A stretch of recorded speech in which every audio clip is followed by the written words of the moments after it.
Figure TV. Revolutionary salute. Revolutionary salute. Like, share, subscribe. Welcome to the House of Revolution. You know I'm your humble host, the Yao Mean of Revolution. World War III. U.S. draft is here. 18 to 25 automatically registered. Iran's a superpower now. Trump getting desperate. But before we get into that, be sure to wipe your feet. That means hit the like button. You in the House of Revolution. Like, share, subscribe, support the platform. Y'all salute to the revolutionaries in the building. I knew this was coming. After a historical humiliation, they want to send all of our young men to die in their war. Well, soon the United States will automatically register those eligible for the military draft. Starting in December, men ages 18 to 25 will be automatically added to a draft pool. Yeah. The Selective Service submitted the rule change on March 30th. The agency says the change moves responsibility for registration away from individuals by integrating with... So they're doing you a favor. So now you might forget to register. Now they're going to register your 18 and 25-year-olds. They goddamn self in that draft lottery. And we know they're going to be sending a bunch of our people to the military to fight these wars, to keep the fucking empire going. This is disgusting. This is what people need to be talking about. 18, 25, automatically your ass is getting into the lottery pool. The lottery pool is a hoax. You know goddamn well they're going to be drafting. They're going to be drawing your name. Lottery been a hoax. It's like, it ain't like they, everybody 18 and 25. You think they're going to be drafting the rich and the famous kids into the military? Fuck no. Your kids are going to the military to die for Trump. You know, this is disgusting. Because we do know that the U.S. is Trump is desperate. The U.S. has salute soldiers. They just need some bodies so they can hold some ground somewhere over this globe. All hell is breaking loose, you know. And when I seen that this morning, I said, we definitely got to let's start this off with 18 and 25 automatically drafted. Automatically entered into the draft. Excuse me. The lottery. Now, they want you to think, oh, your 18 to 25-year-old might not get drafted, dog. Don't believe that nonsense. Yes, they will. Donald Trump is crashing out as his ceasefire is collapsing and Iran is celebrating their victory over Trump and his regime. Iran is posting video memes of Donald Trump holding a white flag of surrender. Iran is posting memes of their flag saying, "Welcome to the new world superpower, Iran." They're posting these AI Lego videos where they mock Donald Trump and call him the Epstein class leader and talk about his cover-up of child sex trafficking rings. And they mock his surrender and capitulation and his service to Netanyahu at the expense of the United States of America and America's former allies. Now, Donald Trump is panicking as he sees that. He was on social media all last night making post after post. He's also now back to begging Europe and NATO for help. So earlier in the day yesterday, he said, NATO wasn't there when we needed them, and they won't be there if we need them again. Remember Greenland, that big poorly run piece of ice? DJT. So that's what he said earlier yesterday. And then last night, what we learned is the U.S. is pushing its allies to move quickly on securing the Strait of Hormuz after the ceasefire. And Donald Trump has asked, or I should say, begged European countries to present concrete plans within days for what to do with the Strait of Hormuz. Why are you begging European countries, Donald? Didn't you say that the Strait of Hormuz is now open and all of these tankers are being able to leave the Strait of Hormuz? Didn't you say that's what you got in the ceasefire? Oh, wait. When you read Iran's 10-point plan, I know you don't like to read, Donald. One of the things you agreed to is Iran controls the Strait of Hormuz, and they get to charge $2 million per tanker. The gig is up. The whole world knows if it comes to the Strait, they're just going to deal with Iran. They're not going to be paying the U.S. a quarter. The U.S. is begging Iran, please let me get in on this with y'all, man. Let's make some money together. Trump done killed. I thought Iran was terrorists. What the hell would Trump be wanting to make a deal with terrorists for? See, everybody can't believe, you can't take these people serious. You want to make money with the terrorists in Iran? That's what Trump said. Now he's begging them, let's bust that down 50-50. Iran said, man, the hell with you. This belongs to us. When the world seen that, they knew the U.S. could not take the Strait of Hormuz, or they would never offer the Iranians half of it. Tanker that goes through the Strait of Hormuz. Take a look at this image right here of the Strait of Hormuz, as the New York Times reported. The Strait of Hormuz may be included in the U.S.-Iran ceasefire, but in practice, it's barely functioning. No oil or gas tankers have passed through since the agreement, and only a handful of cargo ships have crossed. 4 cargo ships, mostly Iranian flag, not tankers, so no oil on any of these ships. Even where passage might be possible, most shipping companies remain cautious and are avoiding the route right now. Also, Iran is rolling out more information about its plan to collect these tolls in the Strait of Hormuz. So they plan to charge tankers cryptocurrency fees to pass through the Strait of Hormuz, and you have to email them. They give you permission or don't give you permission. They tell you where to send the money to using the cryptocurrency, and they'll ask you a bunch of other questions. Then they say that they've mined the entire Strait of Hormuz. The death of the U.S. dollar right there. The end of the U.S. dollar. Iran say you paying us in cryptocurrency, but we ain't got time to be paying with none of y'all banks no more. And nobody can say no. If you want to go to the Strait, you will be paying in cryptocurrency. The U.S.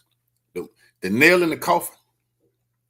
All revenue coming through the Strait got to be paid for in crypto. No longer U.S. dollars and shit of that nature.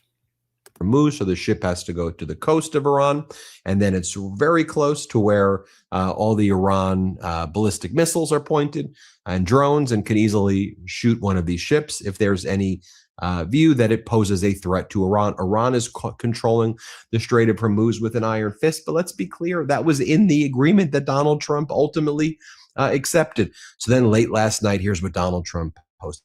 He posted this at around midnight last night.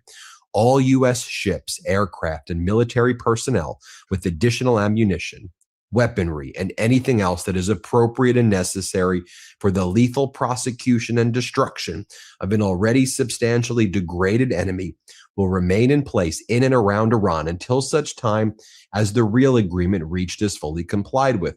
If for any reason it is not, which is highly unlikely, then the shooting starts bigger and better and stronger than anyone has ever seen before. It was agreed a long time ago, and despite all of the fake rhetoric to the contrary, no nuclear weapons, and the Strait of Hormuz will be open and safe. In the meantime, our great military is loading up and resting, looking forward actually to its next conquest. America is back, its next conquest. Do you realize what you sound like? Next conquest. You are a war criminal. You are a felon. You are a genocidal maniac. You are a despicable individual. The next conquest. So as Donald Trump is panicking, right? He's doing the begging Europe thing again, right? After attacking NATO and threatening to withdraw. Hey guys, can you submit like a plan of how we take over the Strait of Hormuz? They're like, you figure it out, bud. This was your unlawful and catastrophic war. Good luck, bud. Do it on your own. We're back to that phase again. Europe, they're going to give me a plan and they're going to do it, right? Doesn't this have the exact same pattern of COVID again in 2020? This is going to drag out and drag out and drag out. This is what Trump does.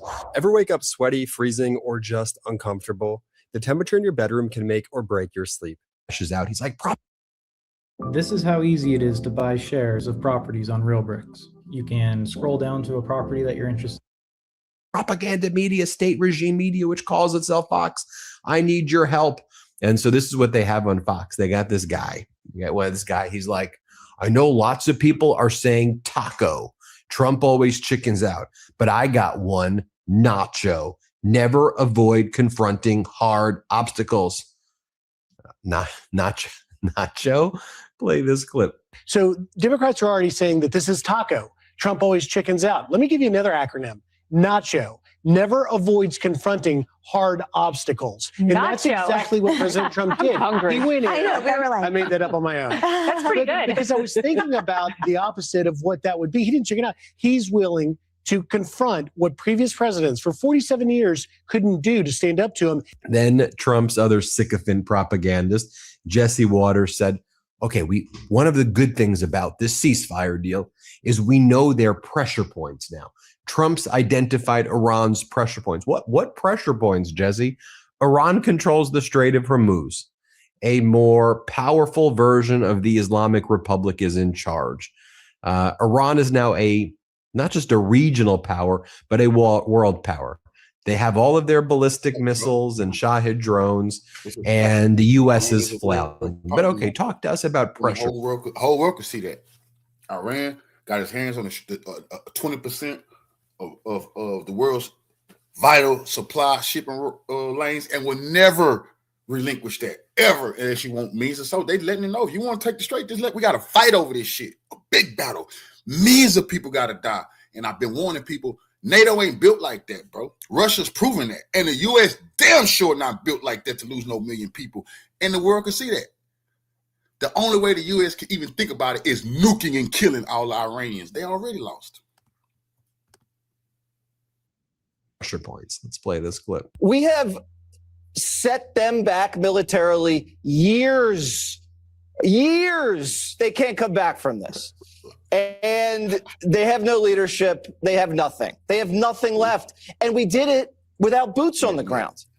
And we only lost 13 brave service members. And we did it within the timeline the president said he was going to do it. If you had rewound it and said all of these things could happen, if this was going to be the result, you would probably say, yeah, probably go for it. I probably would have gone for it. But they say that North Korea is I grew up thinking any channel I see in North Korea is propaganda. I can't listen to them because they're just going to say whatever Kim Jong-un want them to say.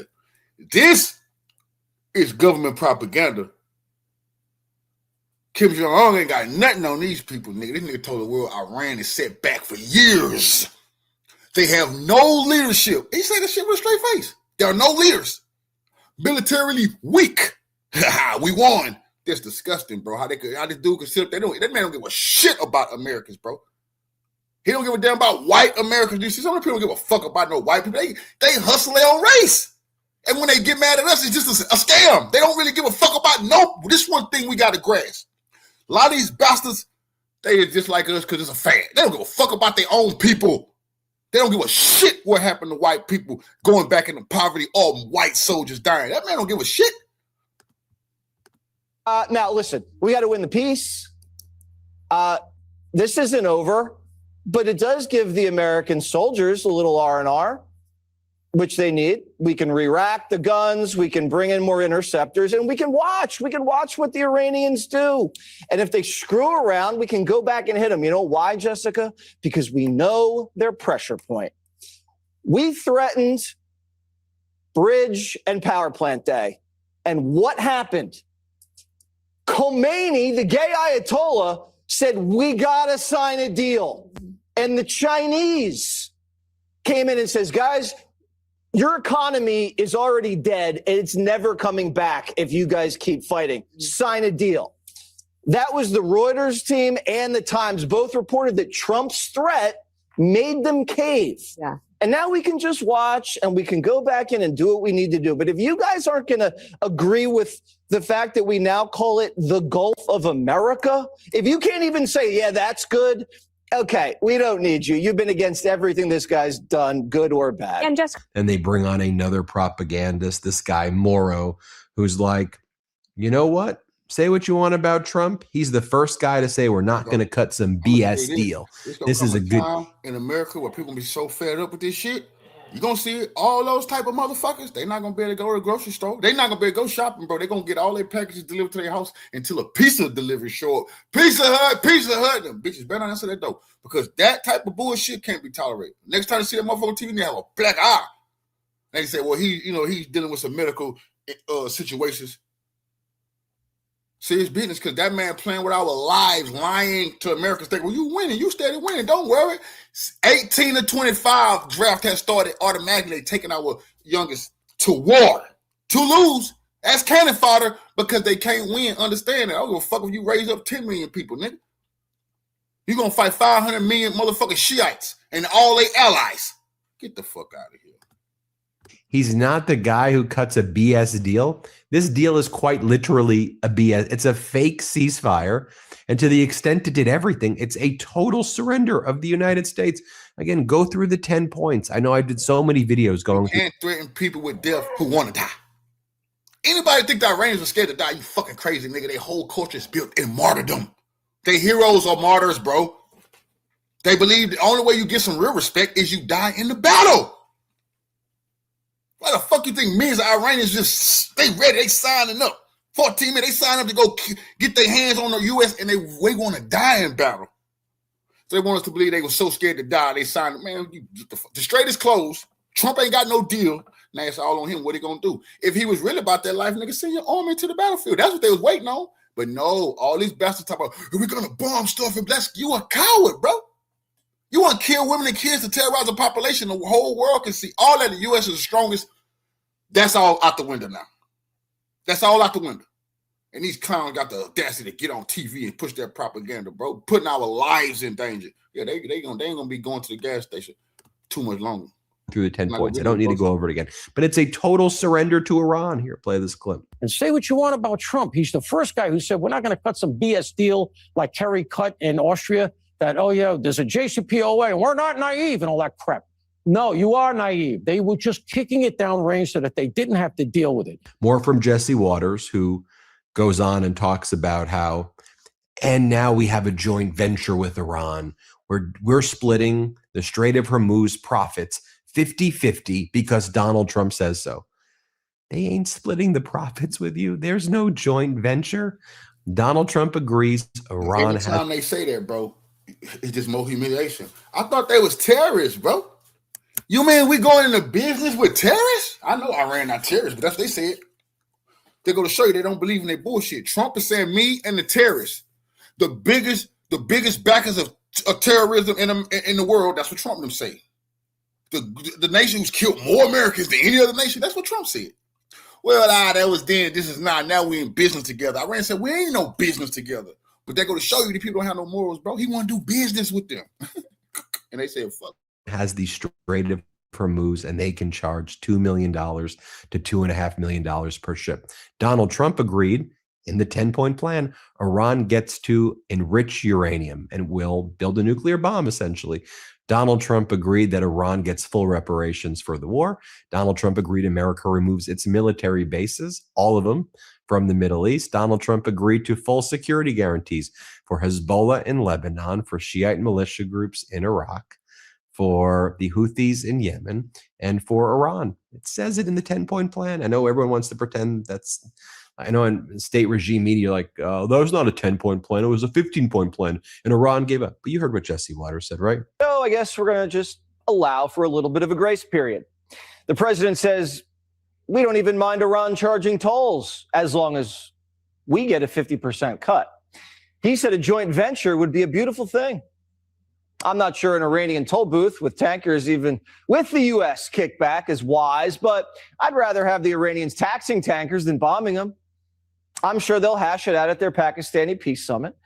It's not like we'd pay. We don't get oil from the Strait. It's a small premium for peace in the Middle East. And then Jesse Waters is like, so if we go back in, the markets are not going to overreact. Watch what Jesse Waters says right here. Let's play it. So we'll have more Marines in the region. And we're still flying over Iranian airspace, monitoring the situation. A ceasefire is a release valve for the stock market.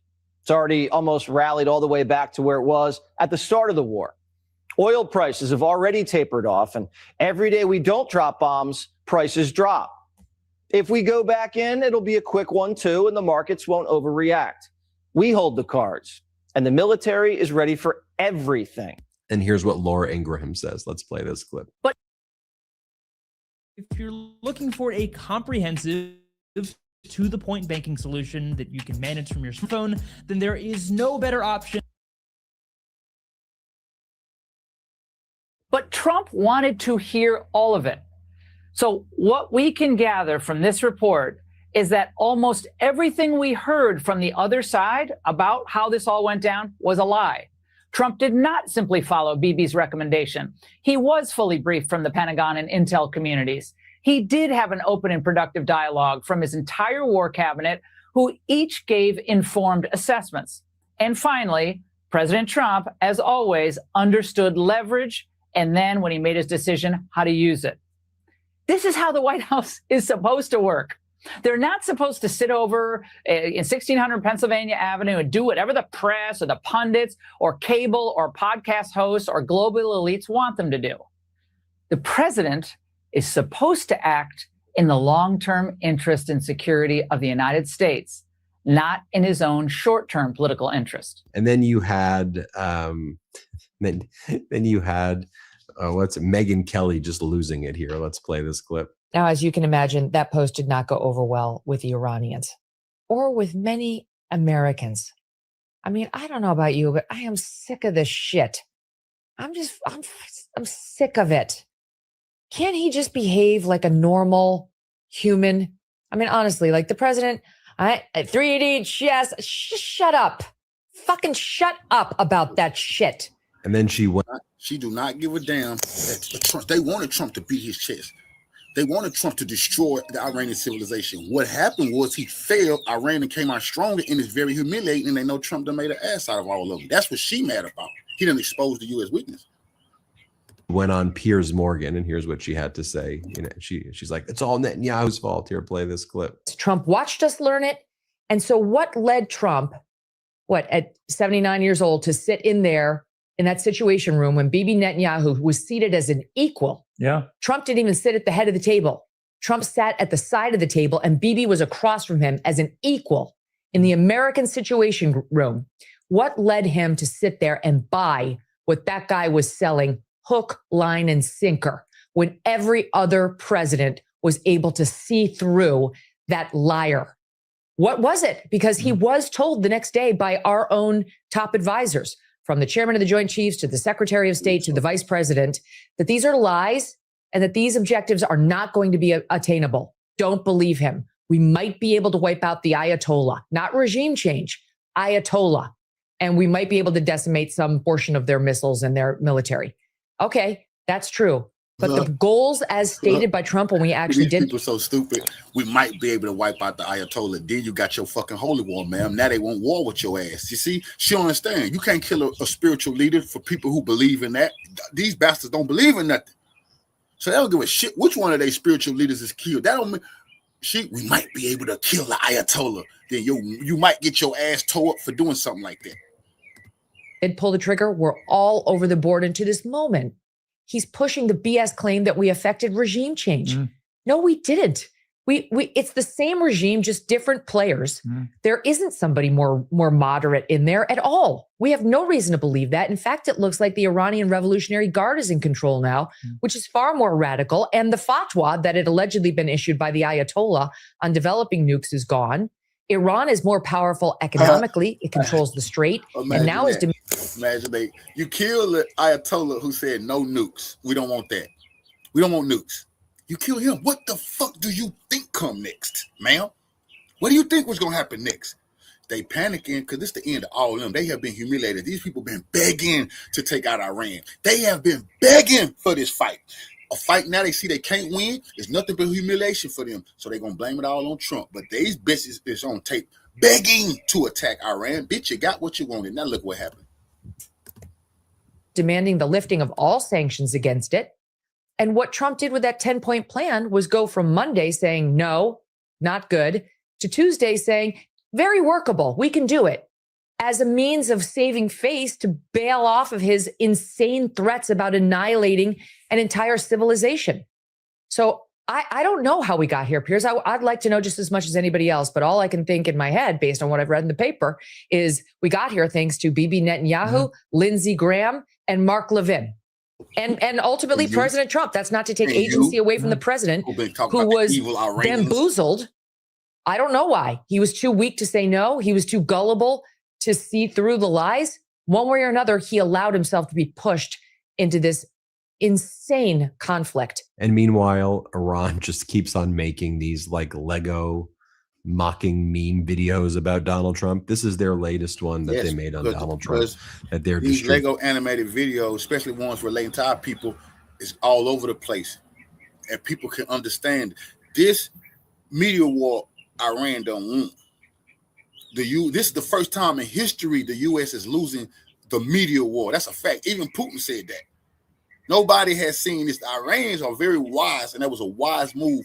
I don't know who told them to do these Lego animations, but that was brilliant. Distributing through Iranian media. Let's play it. You've built your life. You've seen the world. But maybe something's still missing. That. Hey, Orange Pig. America first? Oops. Oh boy, that was the slogan you stole. But Bibi's pulling strings and your vote is getting cold. We're not just fighting for Iran, hear this clear. Your people reached out to us. Yeah, we got the DMs here. If one nation's gonna stand against the Epstein regime's fear, it's us to the last breath. We've been doing it for years. We're standing here for everyone your system ever wrong. They've known all along the enemy was always you. The real threat war is Putin sung a patriotic song while selling their own citizens and calling it strong. Stealing from your own people, making them bleed, taking tax dollars just to fund your own greed. They waking up to the lies, the illusions of burst. You screamed America first, now you put losers first. Make Israel great again. Your government is run by pedophiles. They ordered you to die for Israel. They ordered you to die for Israel. They lied to you all. We saw everything. If the public ever saw the files, man, the planet would shake from the level of filth and the crimes in your wake. No wonder Jeff called you the worst, you degenerate snake. You claimed you never set foot. You went 40 plus times. You sick bastard, you cooked. We stepping up to the plate. Epstein regime gotta fall. You fake Christian elite sacrificing the ball. Demon, you talk real big for a man with tiny hands. Tiny hands, tiny things, tiny everything. We saw everything, and word got out. The smallest kinda expands. No wonder all those rage tweets, all those desperate rants. Overcompensating bully, always causing a scene. You said you love losers. Well, look at your team. Your government is run by. Your government is run by pedophiles. They ordered you to die for Israel. They ordered you to die for Israel. They lied to you. There you have it, folks. Let me know what you think. Hit subscribe. Let's get to 7 million subscribers. And thanks for watching. Thanks for watching. Be sure to add the Midas Touch podcast on Apple Podcasts.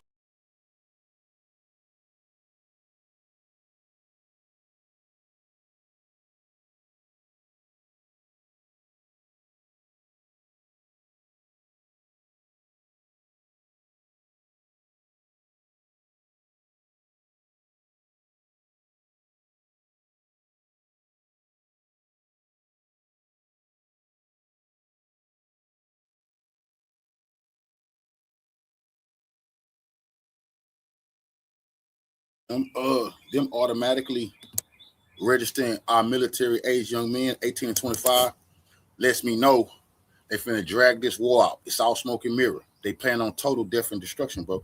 This humiliation the U.S. will never allow.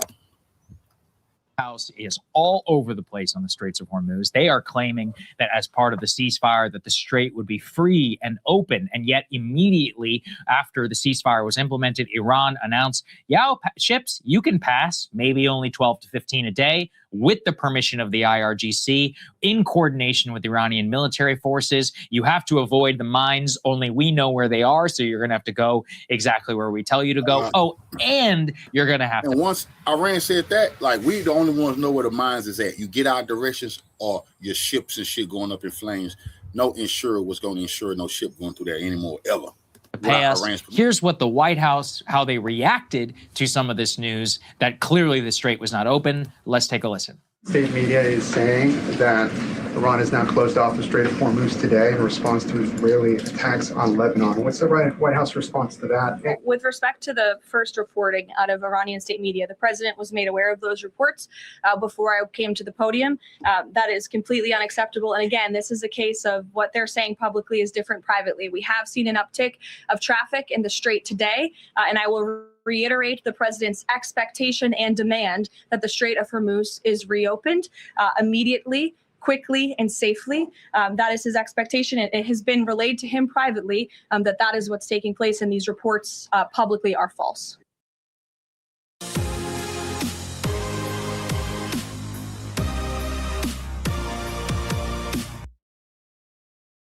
Yeah, these are false. Not so far, actually. Let's go and put C2 up there on the screen. Don't believe us, believe the oil industry. The oil industry has gone and lit up the White House switchboard saying, hey, you can't have this happen. You can't just allow them to charge tolls. One of them even said, but you said you won the war. And here we are having to pay the Iranian government and potentially in crypto and or in yuan to circumvent the petrodollar and any sort of U.S. sanctions regime. They say, quote, we didn't have to do that before. I thought we won the war. Any place you have access to the administration, you ask, what are you guys thinking? The response administration officials were giving is not a cold shoulder. It's more like, yeah, okay, we'll take note. Noted. Yeah. Noted. But getting left on, thumbs up if you're the CEO of ExxonMobil. Yeah. Shows you who's got the power in this relationship, though, doesn't it? Not to mention, I mean, get used to it. Yeah, this is the new reality. Yeah. And as I was saying, Giannis Varoufakis, I think we know now how this will ultimately end. Now, does it actually end now in some sort of agreement, or does the U.S., is it too much for Donald Trump to swallow right now? Does he need to go in and take more pain? This is what happened when you lose in a fucking war. They've been pulling this shit in Ukraine. Russia been tearing their ass up, defeating them, taking everything they want, doing whatever they want with them people, but they've been losing hundreds of thousands of people. Real war, you lose that type. But Putin ain't playing. He sent his troops in there like Trump is scared to do. If it had been Putin and Iran was getting into it, Putin would have sent them motherfuckers into Iran, no matter the cost. If you saying your objectives of your objectives, you got to be serious. Anyway, they keep bringing these impossible demands for Ukraine. The loser do not get to tell the winner what to do, but nobody paying attention. Now the Americans are paying close attention, and now they can see the loser do not dictate the terms of the agreement. The winner does, and Iran clearly the winner, and they're dictating the terms. The U.S. got to just accept that.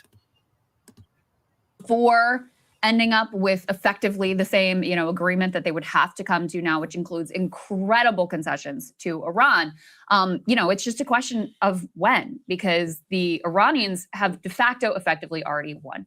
Wars really reveal what the actual power dynamics are. And Iran has proven that there is effectively no military operation that could take back control of the Strait of Hormuz. Yes, there is going to That's be not true. It is a military operation. It's going to take millions of U.S. and allied troops. Millions. You got to be ready to lose hundreds of thousands of troops just to seize those coastlines. It absolutely is a military. They don't have that in them, the stomach, to lose that many people. They're not ready to lose that many people. Yes, if it was as serious as they say it is, this is about nuclear weapons, they would have to send those millions. But it's not about nuclear weapons. They just lying, and now they caught in their bullshit. A new reality there, period. End of story. That is going to be consequential, not only in terms of Iran becoming tremendously, quite wealthy from the toll that they're going to be able to charge and having incredible power. Now they have effectively the ability to sanction countries and wield levers that they did not have before. So you have the rise of Iran as this new fourth world power. That's a fact. But you're going just like the U.S. sanctioned companies like Trump. He put tariffs on anybody he disagreed with, even people he said anybody sending Iran weapons during the ceasefire, 50% tariffs. Iran get the tariff your ass now. So anytime in politics, anybody get uppity with Iran, they could tariff their ass at the Strait of Hormuz. That's forever now. And the U.S. is the one who started this economic bullying. They just getting a taste of their own medicine. Now they say, that's unfair. You've been doing it every time you wanted to. This is karma. You reap what you sow, bastards. You're going to have other countries around the world who are like, hey, we've got a key waterway here as well. Why can't we do what the Iranians do? Why can't we also charge a toll? If they're going to do it, we're going to take advantage. If you ain't as powerful as the Iranians, it don't matter what kind of waterway you got. Iranians that show they powerful enough, nigga. They done been through enough to keep theirs. So if these other countries got a waterway, they better have a military might to do this type of shit. You got to be a muscle to do this. Iran is not doing this because it's their water. They're doing it because they have the military to do it. Advantage of that too. So this is a whole new world, and the oil industry executives can bitch and moan all they want, but at the end of the day, I'm sure the Trump administration would love to figure out how to get the Strait of Hormuz back to the status quo that existed before they themselves started this incredibly stupid war. if they knew how to do that, they would have already You done remember it. all the Zionists in like 2023 were like, there was a ceasefire on October 6th. There was a ceasefire. It's like, well, there's free and open strait on February 27th. There was a free and open Strait of Hormuz on February 27th. Now there's not. Okay, well, they're the ones who get to set those terms. Let's put C3 up there on the screen. Iran now demands crypto fees for ships passing Hormuz through ceasefire. I'm going to read through this just to show you exactly how much control. That's like dropping a nuclear bomb onto the U.S. economy, what Iran just did. This is asymmetrical warfare at its best. This is Sun Tzu order war type shit that Iran is displaying on the U.S. military. Now, no longer will they money even be involved with anything going through 20% of the global economy. They said that shit go through there. No longer having anything to do with the American dollar. That's crazy. They have over the Straits of Hormuz, so you can actually hear it out. Hamad Hosseini, he's a spokesperson for the Iranian Oil and Gas Exporters Union, told the Financial Times Iran wanted to collect toll fees from any tanker passing and to assess each ship. Quote, Iran needs to monitor what goes in and out of the strait to ensure these 2 weeks aren't used for transferring weapons. Man, big dogs, nigga. You remember, Trump said Iran don't even have no fucking navy. How the hell can they do that then? If you don't have a navy, this is impossible. Not only is you going to pay, we got to make sure, we got to see what's on those ships, bro. Because you're not finna be sneaking weapons to the Arabs or weapons to these bases, these U.S. bases we done blown up, will not be resupplied. Man, that's big dog shit. Weapons. Everything can pass through, but the procedure will take time for each vessel, and Iran is not in a rush. So this is not just charging a fee. This is like being boarded by the Coast Guard, some sort of customs union. And we're not talking about, we're not talking about in their necessarily just in their territorial waters. We're talking about in a previously free and open international shipping corridor, where basically it's now like here in the Potomac River, where if you have a boat and this coast, they're like, oh, where's your license? Can we see the cargo list? What do you have on board? Now let me continue. They also say that it is halting passage of the oil tankers in response into the Israeli strikes on Lebanon. But before that, any tanker passing must send, exactly as I said, a cargo listing that informs them of what is on board. Iran will then inform them of the toll to be paid. He said that the tariff is now $1 per barrel of oil, adding that empty tankers may be allowed to pass freely. Once the email arrives and Iran completes its assessment, vessels will be given a few seconds to pay in Bitcoin, ensuring that they can't be traced or confiscated due to sanctions. The tankers on the Gulf have received a radio broadcast saying they will be targeted with military strikes unless they first gain approval from Iranian authority. That is total and complete control of the Strait of Hormuz. It literally rivals any other choke point in the globe, like the Panama Canal or Egypt. As Giannis said on our show, Panama only owns gets $5 billion from its transit through the Panama Canal. Egypt gets 10. Iran is on track, if this were to hold, to get $70 to $90 billion.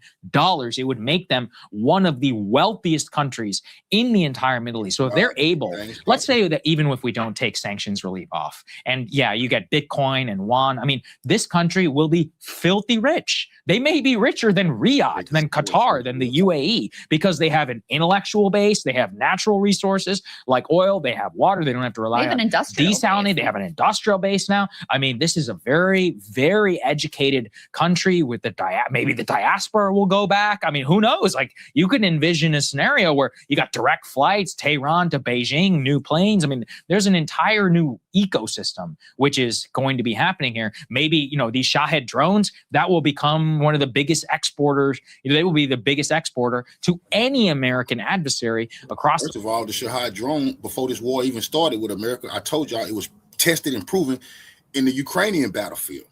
You damn right, every country who want to battle NATO gonna get that damn drone, because it's been proven. I told you, the U.S., they just saved some humiliation by not putting them damn Abrams tanks and those armored personnel carriers into Iran, because they was gonna get blown up by a drone. $1 million armaments was gonna get blown up by a $20,000 drone. That was gonna be very humiliating. They saved themselves from that for now. But Iran is the manufacturer of those. Iran done trained warfare forever with this drone warfare. Russia done took it to a different level, but Iran changed the game with this drone warfare. And Iran has proved you don't need a traditional army or navy. That's those finessers who finessing their public. They're finessing us out of hundreds of billions of dollars talking about our Air Force when you don't need one. You need drones and you need missiles in these new wars that go on. Iran proved that. Across the world, and we're going to pay for it, literally, with the oil. Like, this is a nightmare of a strategic defeat for the United States. It's crazy. And imagine over in Yemen, the Houthis look at this and they're like, oh, Bab el-Mandab Strait, which is at least as important as the Strait of Hormuz, also very critical choke point. Yemen has been a very poor country. Imagine they're like, okay, we'll set up a toll, and they've got, you know, Iranian support and access to those Shahid drones and what they need. It doesn't take a lot to demonstrate your ability to control. And Iran has showed us nothing but respect to Black Americans, nothing but respect, bro. Since the days of the Iranian hostage crisis situation. Now, in every society, there are racists. Every society, there are bigots.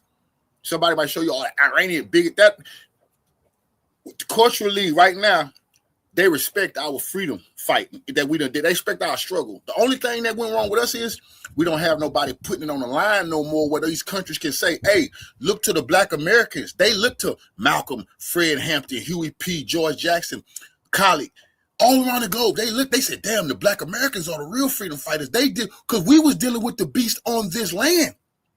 A lot of our people done laid it down, but never let nobody make you think the Iranians don't like you. No, they respect you. They just wish we get back to leading the global revolution like our ancestors was.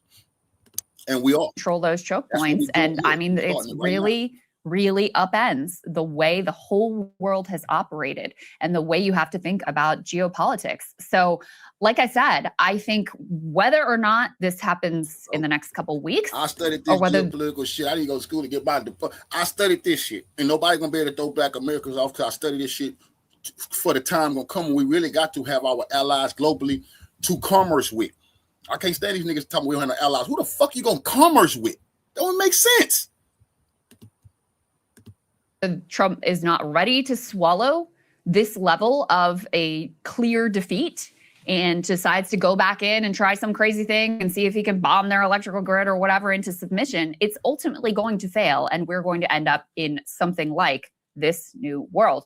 The crypto part is obviously also really significant. What does that indicate? They are bypassing the US-led global financial structure. Again, that makes it so it is on their own terms. It doesn't mean that it's the total end of the petrodollar or the end of the U.S., as the global reserve currency or any of that.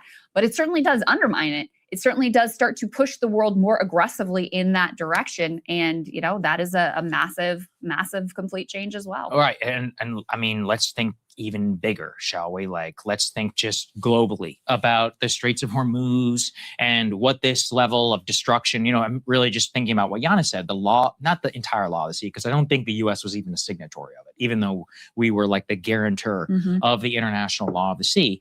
It was based on the post-World War II Blue Water Navy ethos of we control commerce on the high seas, anywhere and everywhere. This goes back to like the Barbary pirates that Thomas Jefferson dispatched the U.S. Marines to say, no, we will not allow a pirate veto. It's like, well, now we just did. Now what do we do? Right. Like, what do you do in this scenario? And because we didn't envision a place where the American public, I mean, if you were to poll and ask, ultimately, did America have the capability of actually taking over the Straits of Hormuz? Yeah, we do. It would take, hundreds of thousands of troops, lives, endless amounts of money. Millions. It would take a literal, almost a Pearl Harbor type event for somebody to really be able to support that. But we don't. And so in the interim, believe they need that. They need something to happen where Americans turn on Iran. They say that's too savage. You release the dirty bomb in the heart of California, Manhattan, Texas. They need that. They need some so-called Hezbollah and Iranians to go to every church, every corner store and kill innocent Americans. They have people here willing to do that. That's going to pretend like they're working for Iran. Never forget that. They need to switch. They need to flip that switch so millions of Americans go lose their life so these white supremacist colonizers can stay in power. Interim, you are actually left with trying to accomplish it from the air with these billions of dollars in weapons. The price that I have now seen was that the war cost hundreds of millions a day. The total cost was between 33 and 53 billion dollars just for the 6 or 7 weeks of the war. The backlog in weapons will take probably 5 to 10 years to completely replace, even with the 1.5 trillion defense budget. It is a strategic disaster. And for this to be now the result. So what do we have left? We have left nukes or ground troops. We don't want to use either of those things, so we have to live with this reality. And also, just to show you their control, can we put C5 up there on the screen? Yesterday, oil had the biggest drop since COVID. So it dropped all the way down to like $90 a barrel. Well, as of this morning, actually, they've increased significantly. It's now some $98 a barrel in terms of Brent crude. And from its all-time high, it's only down about 7%, whereas it was actually down almost 15% at one point. Same whenever it comes to the crude oil futures here in the United States, which means that those gas prices are really not coming all the way back down. Remember, the national price of gas before the war was some $2.80 a gallon. That's phenomenal. That's great, actually, for trying to check inflation. Now, if we're living around 90, I mean, if everybody's watched that, Landman quote, you're living in a world of about $1 more a gallon than where you were before. And it's not going to go down anytime soon. So there's punishment for the U.S. economy, for the U.S. military, and a majorly empowered Iran, who, yes, they lost their Ayatollah. Maybe it's the best thing that ever happened to them. He was a doddering old man. Now they've got a much more hardcore, battle-tested, reality of the people who survived with much more cynical, much more willing to use hard power. They could emerge from this stronger than ever. In fact, if all of this status quo stands 25 years from now, I think they'll be filthy rich, and I think they'll either be a full-blown nuclear power, or they'll have some sort of latent nuclear deterrent like they did before. Maybe some North Korea style program which they can switch on at any moment and sprint in 6 weeks. If they had chose to fight North Korea, this would be happening to them. In the Korea Peninsula, they keep talking shit, keep surrounding Korea keeps saying, stop doing that. Everybody ought to see, always said, nobody can beat the U.S. in a conventional military battle. That's what the fuck this is, nigga. A conventional military battle, they just got beat by the Iranians. It would have been way worse if they would have fought North Korea. I can't understand why these people talking shit to China and Russia. I'm going to keep saying this. When militarily, they're not capable. The only way you can defeat them, only way America going to really win a war, if we feel a certain way about something going on and we actively participate and actively say, fuck that, we feel fuck whatever nation up. We don't feel that way, so they're not winning shit. That's just a fact. If they need to. 25 years, that's what I would predict. Yeah. If the current status quo were to hold. Absolutely. The logic is clear. The logic is as clear as it could be. Yeah. Just so you guys see what the current reality is. So since Israel has not just continued, but escalated their bombardment and mass massacres in Lebanon, we can put C6 up on the screen. So the number of ships in the Strait of Hormuz has reduced directly. So this is some of the details about what they had indicated while these negotiations are going on. They told mediators they will be limiting the number of ships crossing to around 12 per day and impose tolls. But now, yesterday, that should have been the first day where the new law of the land, 12 per day, and we're going to assess tolls where that happened. Only 4 ships passed through, but reportedly, none of those ships actually had oil on them. They did not have cargo on them. And so effectively 0 tankers actually went through the strait. And that was a dramatic reduction. That was the fewest ships passing through of any day in April so far. So this is their threat. Now, they have not done, I do think they maybe shot some missiles towards Israel yesterday, but they have not re-upped as much of the missile barrages and drone barrages as they'd been doing in the past. Instead, they're using their economic leverage, which is the thing that the U.S. and Trump is most sensitive to. And we can see C7 as well. There was a tanker that was actually turned around that was headed toward the Strait of Hormuz. Panama flagged tanker Aurora. In any case, they are clamping down completely now, which will hurt them because that means they're not getting revenue either. But it is the reason why we're seeing oil prices go back up right now, both because of the realization there's going to be a new reality period, but also because of the realization that this thing is far from being completely settled. And it may be quite a while before you actually have any sort of traffic flowing through the Strait of Hormuz, so long as Israel continues to bomb and invade Lebanon. Yeah, well, all right, let's get to Israel. Hey, if you like that video, hit the like.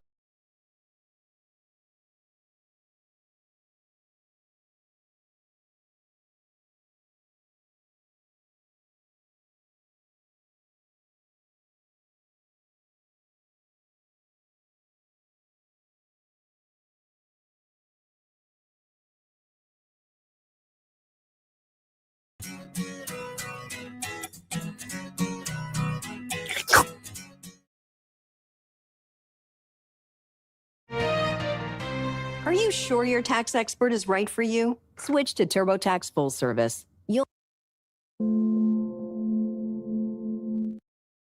Hi, everybody. Today is Thursday, April 9, 2026, and our dear friend, our brother, Pepe Escobar is here with us. Welcome back, Pep. Always a pleasure to be with you, Nima, and with our audience. Greetings from Buddhist Southeast Asia. It's still early, it's 10 at night. We still have a long night ahead. Pepe, let's start with the ceasefire, 2-week ceasefire, and the negotiations going to happen. I want to know, what is your understanding of what has happened so far? Well, it's extremely complicated because the situation was unraveling the minute after the ceasefire was announced. In fact, the ceasefire was blown up in the first 10 hours. And practically everyone across the spectrum was convinced that it was dead. But then from yesterday to today, it resuscitated somehow. Very, very important. Once again, the role of a go-between. In my latest column, I was talking in some detail about the role of Pakistan, not as mediators or the architects of the ceasefire, but as the messengers, the go-betweens. So they were passing messages back and forth. And this apparently has led to enormous misunderstandings. The number one is the version in English that the Americans got of the Iranian 10-point plan. Apparently, the original version in Farsi is quite different from the version in English that the Americans received.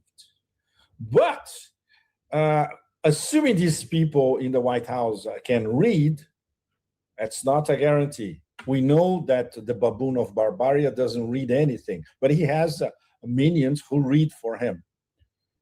They could have gone to X, and it was published on X for days, the Iranian 10-pointer in English. Very, very simple.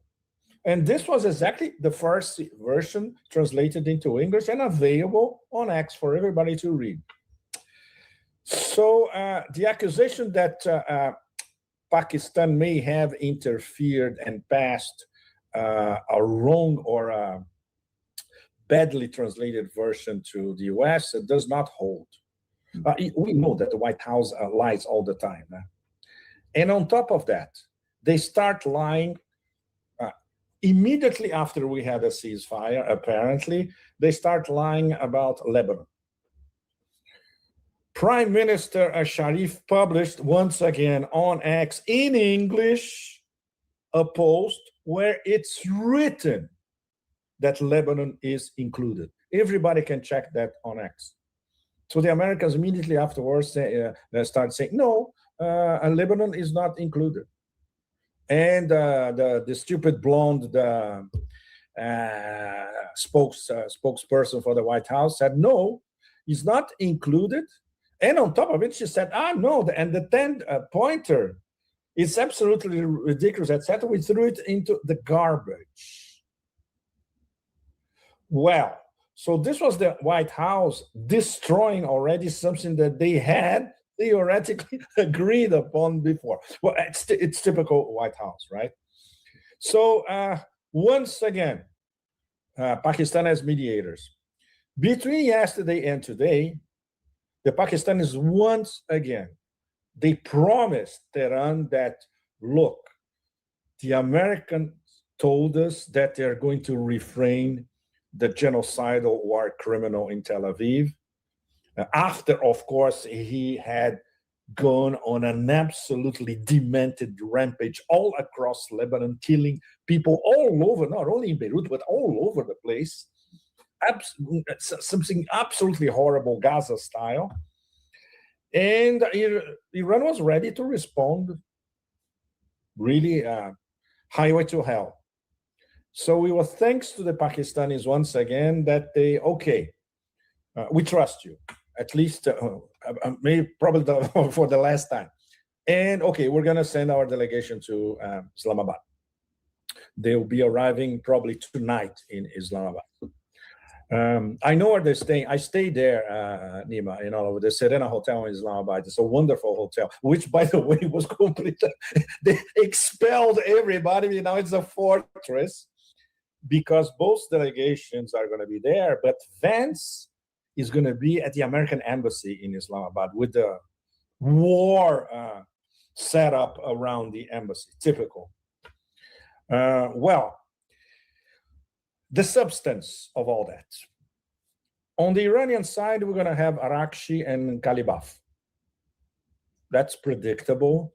They have been leading these negotiations, the back and forth, including the subterranean ones. And on the American side, we're going to have J.D. Vance, J. Palantir Vance. Already, I was discussing this with you, Nima, before we were on air. Thinking clearly about his legacy and building his future as a presidential candidate, of course, and he would love to pose as the statesman who brought peace, whatever we can define it, between the US and Iran. But we also have Dumb and Dumber on the table, Witkoff and Kushner, which, it's absolutely impossible on the top of our heads to come up with a metaphor to explain the Taoist patience of the Iranians to once again sit on the table with these two idiots who bring nothing to the table whatsoever, expertise, diplomatic skills, reasoning, etc. But it's the official White House designated delegation. So this real negotiation will be between Vance and Arakshi Ghalibaf. There's no question about that. What can they possibly achieve if we compare the Iranian 10 points and the American 15 points? And both sides are totally aware, point by point, of the opposite side. And it's, as we all know, and all of you, our audience, knows, everything is absolutely incompatible. So how to bridge this gap? It could last a weekend, maybe it could go on after a few days, but in a matter of a few days, it would be practically impossible. Is Iran negotiating under a position of force? I would like to ask you, Nima, after I finish here, how do you see it? I would say that for the moment, the landscape is quite muddy and fuzzy. They didn't need a ceasefire now. Iran has the initiative on every front, and especially on the most important front, the Strait of Hormuz, the real game changer. So they don't need a ceasefire. And they were starting to ramp up, I would say, the next stage of the decentralized mosaic strategy, using their latest missiles, considering that Israel has run out of interceptors practically, so they can bomb Israel any way they want from now on. So why does the Empire of Chaos and the Absent Syndicate need ceasefire? To redeploy. It's an operational pause. So we have to see this from the operational point of view, the military operational point of view, much more than the geopolitical point of view. What they can do in 2 weeks, not much, but something that is already ongoing. they can pre-position all the assets that they have, including 50,000 troops, to try once again a mini ground invasion somewhere in the Persian Gulf, Kashmir Island, whatever that is, or Karg, which is still far away, but there's this American obsession that if they take Karg, they cut off Iranian oil exports. So the whole situation for the moment, ceasefire-wise, favors this American redeployment and pause. The Iranians are, as you know, Nima, they are perfectly aware of that. And when they say they have their finger on the trigger, yes, they know that this thing can restart anytime, and they are ready. And of course, they are also redeploying their forces and reorganizing the decentralized mosaic. But then there's something that I could not confirm, but it's a very, very worrying development if this is true. And it's absolutely impossible to confirm this with the Chinese. And obviously, military sources in Iran, they will not volunteer this information. Apparently, there were 3 cargoes from China that landed in Tehran between yesterday and today. 3 huge cargo planes, probably bringing hardcore military material to Iran. And there is a possibility that Iran was running out of essential munitions, and the Chinese are helping. We don't know. There's no way we can confirm that. But this would explain why China, at the last minute, influenced Iran to take the ceasefire. Because until literally the last minute, Iran was inclined not to take the ceasefire. Okay, what are we going to get out of it? And after all that absolutely crazy Muslim world WhatsApp phone call dementia lasting hours or more than a day, the Chinese at the last minute told Iran, okay, take it. There are lots of actors, intercontinental, in fact, that will appreciate the fact that you are negotiating. So in terms of increasing your political capital is a good thing. We have your back. That's the Chinese talking to Iran, the way we interpret it. But we don't know necessarily how deep China has Iran's back. And considering that these decisions, Nima, in Beijing, they're very opaque, it's, you never know how they take these decisions. And especially for us foreigners, it's off limits. It's impossible for us to know.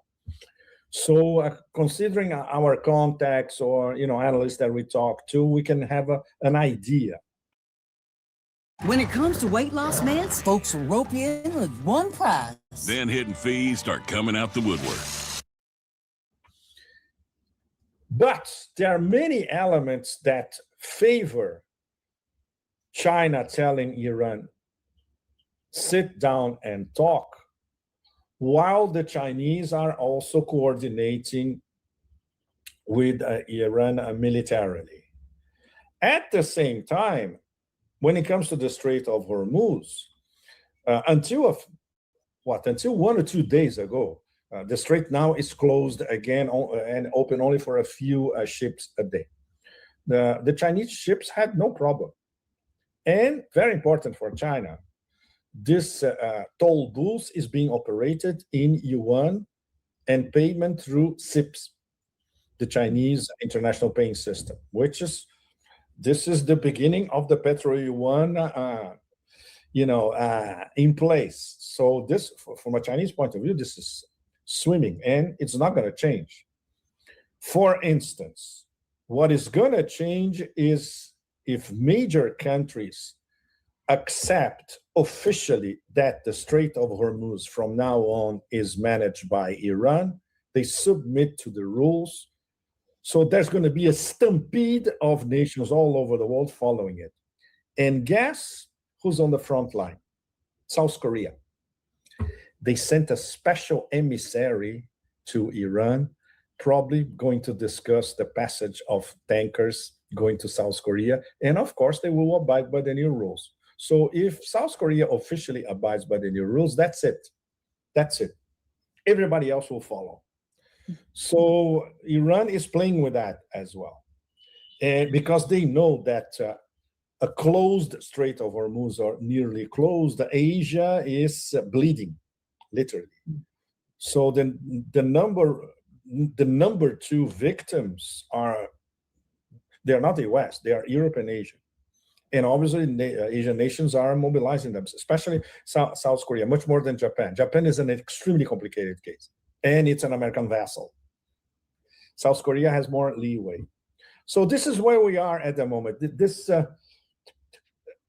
The way this whole thing is interconnected, which is extremely complex, and Iran has to juggle with all these variables.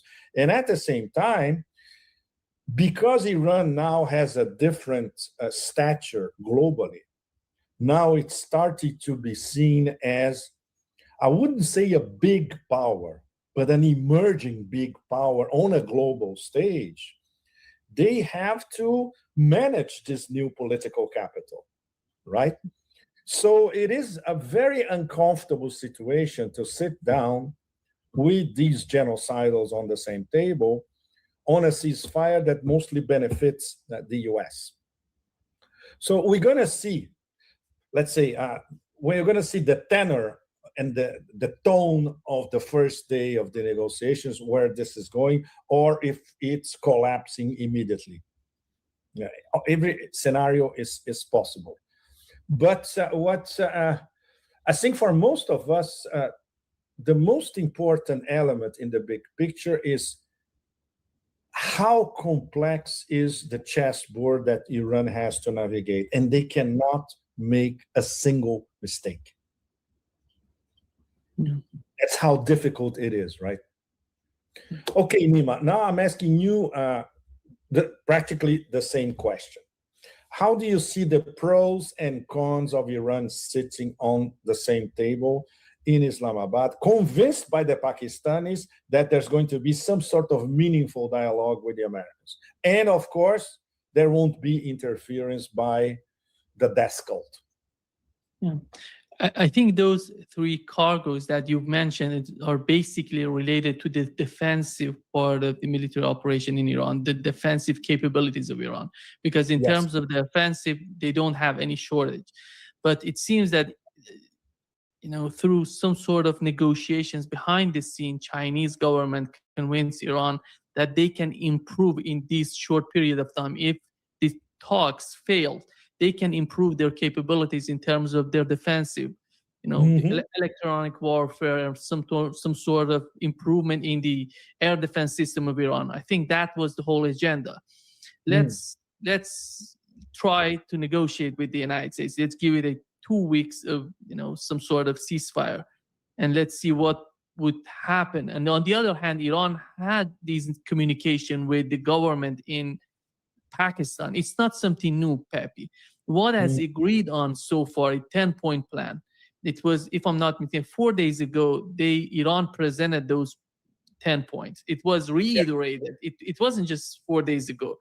They have been talking about these 10 points, way before it, 4 days ago. But what is happening is the drastic change on the part of the Trump administration as well. After that failure with the raid on Iranian soil in the southern part of Isfahan, because that gave them some sort of understanding about what would be a ground invasion of Iran, what would be the reaction from the Iran, what are the capabilities of the Iranian army in that sense on the ground. I think there are many factors to be considered. The way that China was somehow promising Iran to improve the defensive capabilities of Iran, the way that Iran saw that this short period of time may improve the whole conflict, the capabilities of Iran to go with a war for such a long time. On the other hand, you see Donald Trump somehow failing in the latest attack on Iran. It was a raid. They wanted to do something underground. It was hugely failed. we're going to learn more in the near future, I hope so, about the casualties of that operation, because we haven't heard anything about the casualties. It's all about one pilot being, rescued from Iran. It's a total lie. It's a total lie. Nobody would believe that. This is the calculation on the part of Iranians. We know that the first point in this 10-point plan was that the war will end on all fronts. They're not going to talking about just Iran and the United States. That's why this Lebanese factor coming to the equation right now, because without Lebanon, there is no ceasefire after all. Absolutely. Okay, I have another question for you. Do you see a split at the highest level of the government in Tehran, especially inside the Supreme National Council? Correct me if I'm wrong. There are 13 members in the Supreme National Council, right? Ghalibaf is one of them. It's very, very important. But there are some Pezeshkian-aligned people who are, we can say, the reformist, almost fifth columnist camp. And they got a boost after Zarif published that ghastly opinion piece in Foreign Affairs, which was basically a surrender manifesto. Yeah. I read it again. I read it a few days ago, and then I think yesterday I read it again, and it still sounds like a surrendering manifesto. And obviously, the Americans loved it because it provided them an opening to start manipulating some figures close to the presidency. Do you see a split, or this is just superficial? No, nothing of a split is happening in the leadership. When we talk about Zarif is not part of the leadership. He's on the margins of the reformist part of the Iranian, political communities. And that's why what Jawad Zarif was trying to do, I would argue, he's not that much important when it comes to domestic policy, because in the West, you look at the way that they're looking at Jawad Zarif as though he's, the decision maker. That's not the case. That's not the case. He can explain the way that he sees the conflict. He sees the end to the conflict. He sees the end to this war. But that doesn't necessarily influence the decision makers in Iran. You mentioned Pezeshkian and his team. They're not getting closer. They're so much attached. They're so much close to Ghalibaf and the head of the parliament. So much. I would argue they're becoming the same sort of policy right now. That's why I think what is happening in terms of how this attack unified all political parties in Iran. I'm talking about those people who are influential, who are important in the decision-making centers of Iran. Those are totally unified. There is no gap. There is no difference between them. You can talk about the domestic policy. Yeah, they have their differences in terms of domestic policy. But right now, that's not the case. Right now is the foreign policy, how to go against the United States. That's why they're totally unified to go with each and every plan. If they come with some sort of plan, it's going to be a unified plan. It's not going to be some sort of plan on the part of Ghalibaf and his team, or it's going to be different on the part of Pezeshkian. No, they're all the same right now, in my opinion. So would you say that the decision to accept the ceasefire and to go to Islamabad, was it consensual at the Supreme National Council, or you think there was a lot of friction because before they came up with the definitive conclusion? And listening to the street, right, Nima, because the Iranian street is completely, I would say practically completely against any accommodation with the Americans. Yeah, exactly. But what is happening, Pepe, there are a lot of discussions happening in Iran. You just imagine the communication between Iran and China, Iran and Russia, Iran and some domestic Turkey, I would argue, with Pakistan. There are a lot going on behind the scene that we don't know. We don't know exactly what's going on. But I can confirm that any decision that is happening in terms of this 2-week ceasefire was decided at the highest level of Iranian government. I'm talking about the leadership. I'm talking about everything. Everybody's We're talking about Mujtaba.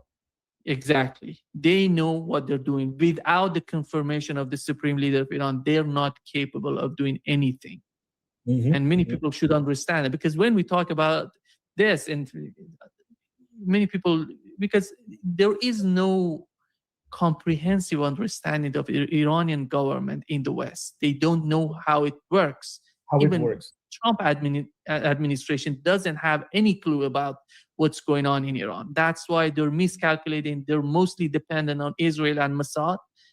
They're not there to inform them. They're there to deceive them, to force them, to buy them into a new war. That's why they're failing, in my opinion, with the negotiation, with the war, with everything considering Iran. But after all, the leadership of Iran, whole leadership, and supreme leader, together with the people below him, they're all, when they go after such a decision of ceasefire and negotiation with the United States, they consider all of that, and it could be a unified decision on their part. Do you think this has been well explained to Iranian public opinion, especially these past 2 days? Why are we going to Islamabad? From what you gather in the Twitter sphere in Iran, where it's exploding against the decision, of course, or Iranian media. For instance, Shatiat Madari, Kayhan newspaper, I interviewed him, Nima, 20-something years ago. As you know, he's an old fox. He is essentially against it, for instance. And Kayhan is a very influential newspaper in Iran. And we have to understand, Pepe, that always the role of the leadership, the supreme leader of Iran, was to be this right in the middle of these movements, to the left and to the right, to make the right decisions. That's why, when you see Shariat Madari, as you've mentioned, the head of Kayhan newspaper, news outlet, he's so important, by the way. He is. And when it comes to the right, he's so much influential, as Zarif is to the left. They're both influential in Iran when it comes to the left and right. But what is important is, what is the decision on the part of the leadership? The leadership let all these sides talking the way that they're thinking, they're feeling about the conflict.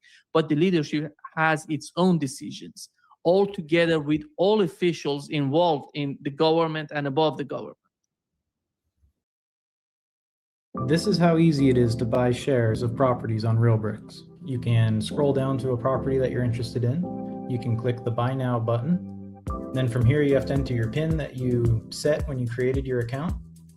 Then you can select the amount of shares that you would like and review your order details. Once all that looks good, you can click Preview Order. From here, you can connect to your bank account. All bank accounts are linked with Plaid. Once you've accepted the terms of use and reviewed your order details, you can click Place Order. This brings you to your subscription agreement, granting you ownership over these shares. You can select both those check marks and swipe up. And just like that, you are now an investor of. I think this is the reality of what is happening in Iran. And Pepe, yes, do you have any other question? Maybe later, because I was struck by some things that was it the Iranian ambassador in Pakistan maybe that said that the Iranian delegation is going to Islamabad. Even considering public opinion that is not exactly supporting it. Well, he admitted it. So, and they have to, because if you follow the discussions in Iran, even from abroad, it's obvious that the absolute majority of public opinion is against any accommodation. So this obviously had to be considered by the the Supreme Security Council, and obviously by the leader himself. So they are. It's a very sophisticated, calculated bet that they can navigate the Americans on the same table. It's going to be very hard to extract some concessions. So maybe the best they're aiming at is stop the bombing. And that's not guaranteed. And that's not guaranteed, huh? Zach? Basically, what Iran is asking for, Pepe, basic, points are the cessation of war on all fronts. Just stopping this war is not. I think that could be achieved by these talks. I'm talking about Lebanon. You cannot leave Lebanon alone. They're part of what's going on. That's why the Iranian government, that's why that's the first point, by the way, in the 10-point plan. They're basically, the first point is that. Then they're talking about other Strait of Hormuz, sanctions. I think finally what we're going to get with these negotiations, and Donald Trump is not capable of making any sort of agreement, in my opinion, after all. What they're going to get, they cannot change the reality of what's going on in the Strait of Hormuz. So it's going to stay under the control of Iranian government. They're going to compensate the cost of war and what has happened, devastation in Iran, by what they're going to charge, mostly the GCC countries in the Persian Gulf, charge them because of the war, the devastation of the war. That's going to be, and I don't see Donald Trump being capable of, removing the sanctions on Iran. They're not going to do that. He can't because it's Congress, and the U.S. Congress will never remove these sanctions. These are eternal. Exactly. Yeah. This is going to be some sort of ending a conflict or some sort of ceasefire, or we can put it this way, without reaching a major agreement between the two parties. But the reality is that Donald Trump cannot do anything else more than that. Because if they get back to the war, that's not going to change the battlefield. I don't see anything happening in his favor. Even with the ground invasion of Iran, what are they going to achieve? It's going to be more casualties. And it's not going to change anything in Hormuz. It's not going to bring a regime change. Exactly. And it's going to be an enormous humiliation because there will be a lot of body bags if they try. It's going to be. And the Iranians know how to fight on the ground, Pepe. They're so good. They're so good. I saw this with my eyes. I don't know how exactly. That's why I don't like this happening, because we don't need these sort of casualties. We don't need this sort of killing happening on the battlefield, on the ground, because that's enough.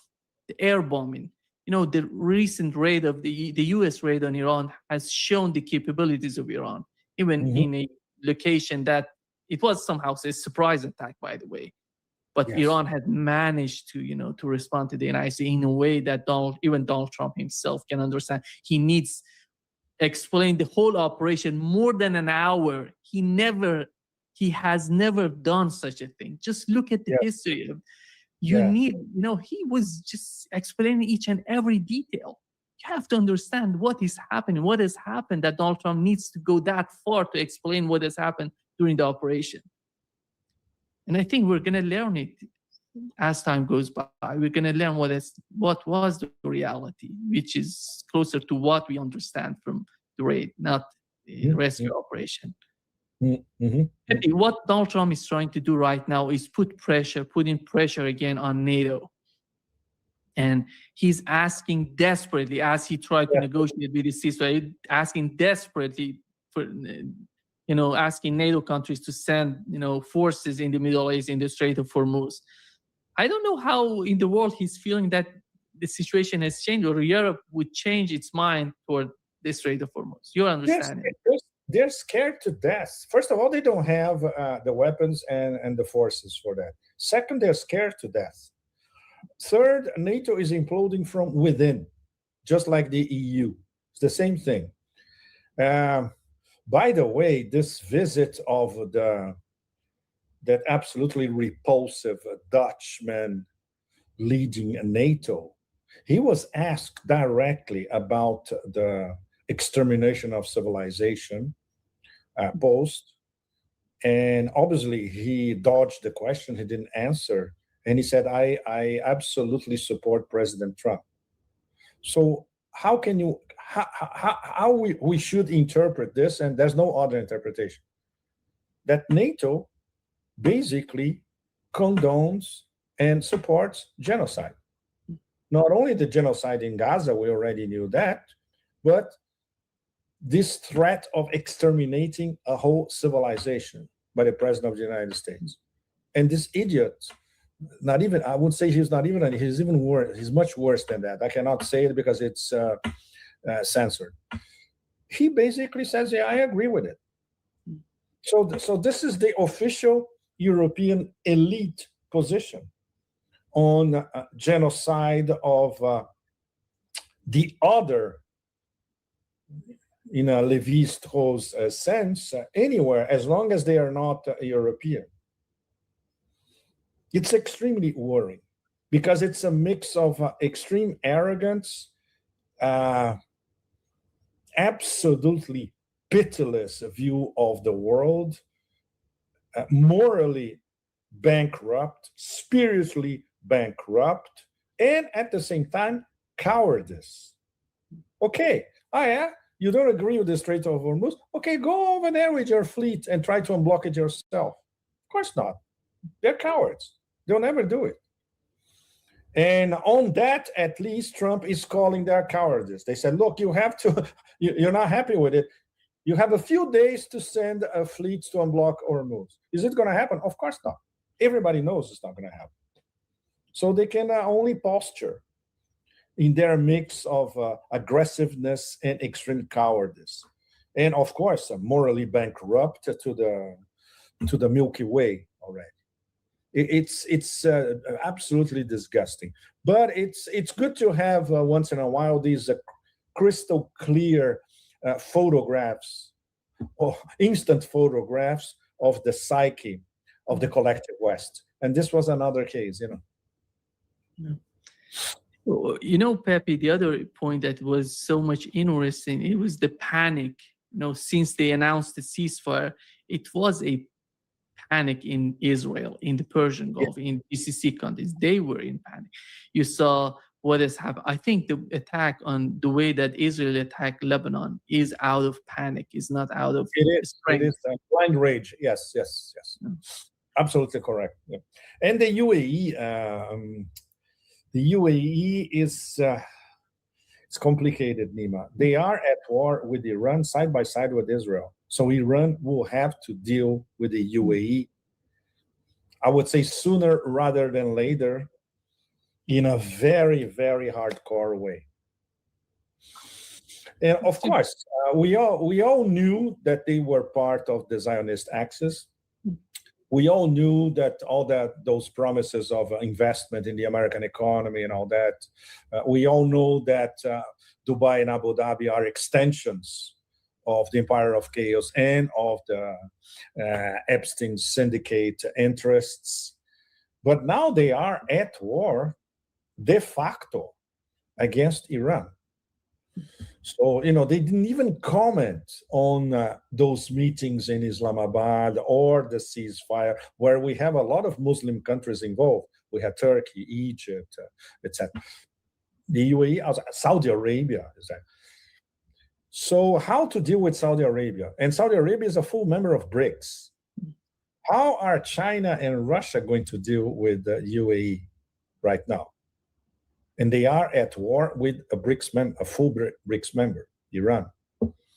So this is going to be one of the, I would say, most complicated issues from now on. And Iran has to find a way to immobilize the UAE, immobilize and marginalize the UAE. This is going to be very difficult, especially because they have a lot of Iranian money over there, right, Nima?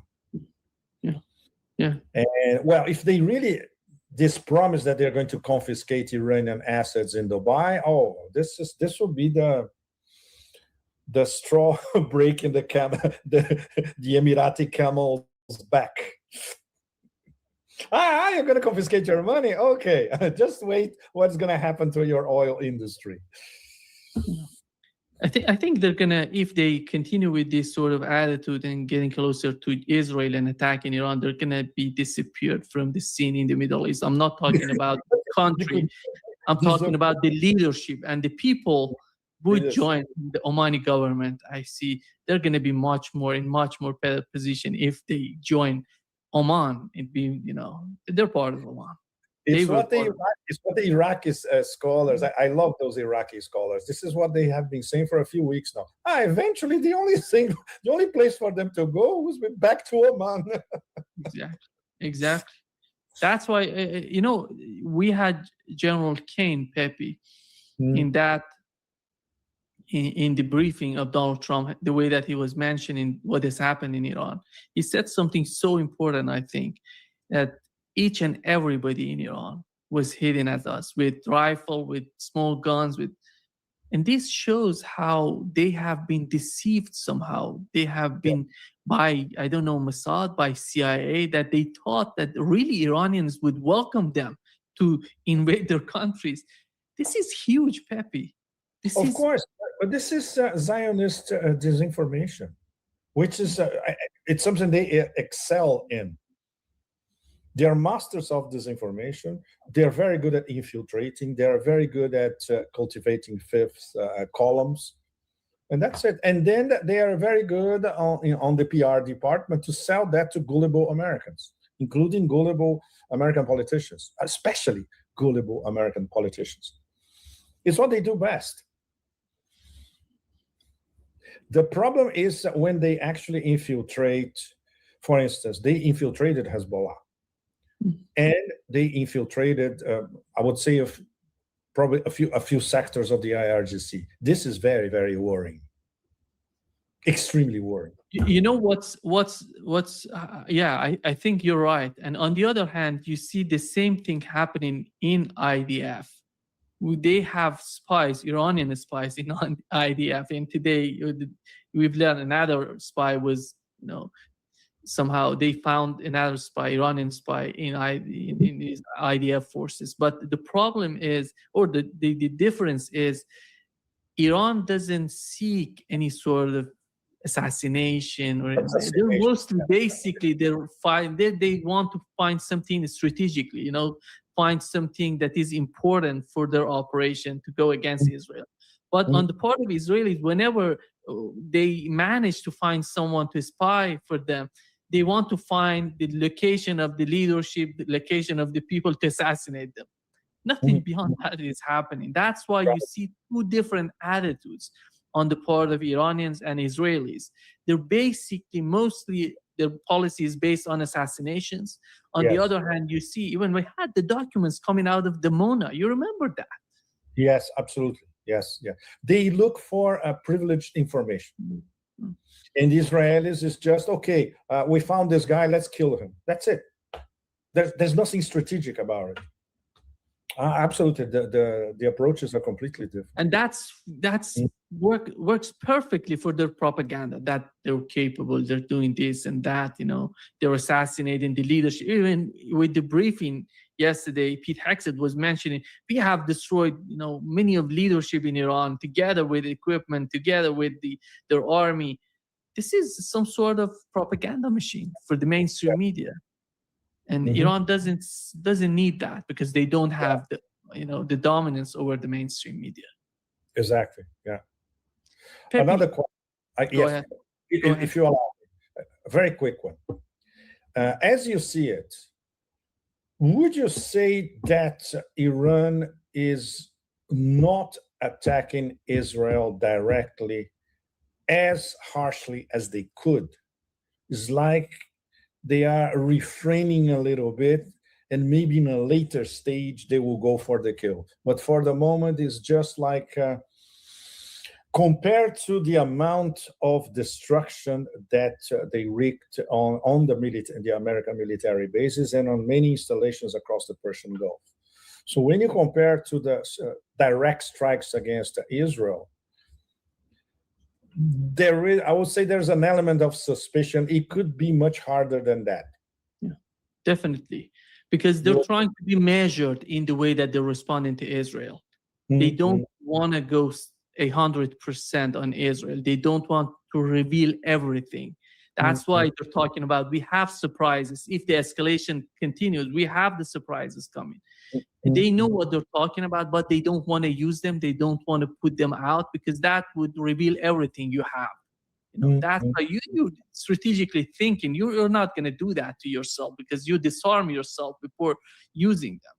You know, that's what the reality. Because one part of the attack on Dimona, you know, they just attacked Dimona just to show the Israelis to Americans. It was a demonstration, right? Yeah. They can hit the target. They can hit everything in Israel. You know, there are a lot of surprises on the part of the Iranian army if they continue, because they were talking about it. They were honest about it. Everything they said, they meant it.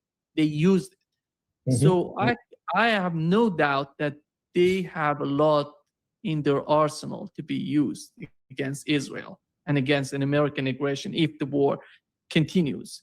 And this is somehow it seems to me that Donald Trump has perceived that so far. I don't know how deep is that, but let's see. Yeah. Well, certainly nobody in his mediocre entourage, and himself is, because he's fed extremely filtered information every day, Nima. He never knows anything in depth about what's going on in the battlefield, not to mention the political chessboard. He has no idea. And of course, the people around, because they are so mediocre, sycophants and ass lickers, so he can never have a true picture on any front whatsoever. The only thing that he actually pays attention to, and we know by observing how he reacts, is the stock market, the oil market, and the bond market. That's, apart from that, nothing else.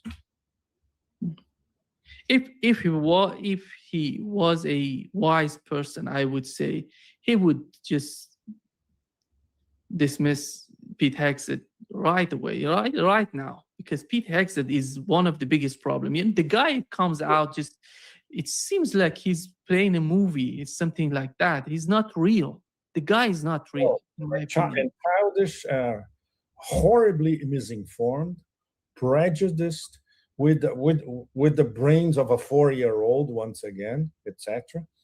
You can imagine this guy is making decisions for the whole gigantic Pentagon machine. No wonder these generals, most of the generals are appalled, and there's nothing they can do about it. Exactly. Pepe, I think, how do you see the way that China and Russia see the reality of the Strait of Hormuz? Do you think China has some sort of difficulty with the Strait of Hormuz, or Russia, the way that Russia sees that? Go ahead, your understanding. No, Russia, they're reaping the benefits because they're selling oil like crazy. So for them, this is a perfect arrangement, right? Yeah. China it's immensely complicated. For instance, I spend a lot of time reading some of the best Chinese analysts, translated from Mandarin to English. And they are too cautious, most of them. I am generalizing a little bit, but among the best ones, Fudan University, Renmin University, Tsinghua, etc. They still hold the U.S. in. They still deal with the U.S. with some sort of awe. They are still under, all that glimmer and glitz of the superpower. And some of their analyses are conditioned by what they learn from American mainstream media. It's horrible. They're Chinese analysts, Once again, I'm not talking about all of them. I like the really radical ones, but there are not many. Because in China, as you know, the directive in terms of what can be published in China, they are very strict. And you have to strictly align with the Minister of Information, with the Minister of Foreign Relations, etc. So deviations, it's very, very hard. So in terms of independent critical thinking, is very, very hard. So when you find a Chinese analyst that breaks with the mold, it's a breath of fresh air, but there are not many, unfortunately, right? For instance, many of them, they still don't understand the proxy war in Ukraine in detail, and they should. It's their neighbor. And in Iran, of course, their main worry is China energy security. So most of the discussion is focused on China energy security. And of course, you won't get any information on how China is actually helping Iran in practical terms. It's very hard to get that. You have nuggets here and there, right? So, and now they are in an extremely complex position, because as much as some elements of the semi-closed Strait of Hormuz help China in terms of the petro yuan, payment on SIPs, etc., not all the tankers going to China are passing through the Strait of Hormuz. So China is getting less energy via the Strait of Hormuz than before, and they have to compensate that. Of course, they have different sources. Gas, they can get more gas from Turkmenistan. They can get more gas from a power of Siberia. They can get more gas from Myanmar. It's possible. Oil, they can get more oil from Kazakhstan, the pipelines that arrive in Xinjiang. But obviously, they were always counting on that free flow of energy via the Persian Gulf, not only from Iran, but from the other Persian Gulf players. So they are squeezed into a complicated position. And at the same time, they don't want to antagonize the US frontally. That's not the Chinese diplomatic playing go kind of way. But at the same time, they are doing the best they can to profit from the situation, because they see the empire enfeebled, going crazy. And this provoked by a mid-sized power, not even a superpower. It's not China or Iran, or Russia. It's Iran, mid-sized power. So they're trying to profit from it as best as they can. But it's a very complicated position. And this decision that they made to suggest to Iran, go to Islamabad and try to examine where this ceasefire comes from and where it could possibly lead. This is a very risky position, because now China is directly implicated in this process. Directly. This was China telling Iran. It was not China telling Pakistan. That's a completely different story. Before, it was the Muslim countries, Pakistan, they went to China. Remember the first time when the foreign minister, Dar, the foreign minister of Pakistan, went to Beijing to talk to Wang Yi, and they had that 5-point blend declaration about peace, blah, blah, blah. That led to nowhere. But this time, the negotiation this past 2 or 3 days, the Chinese at the last minute, they suggested to Iran explicitly, go to Islamabad.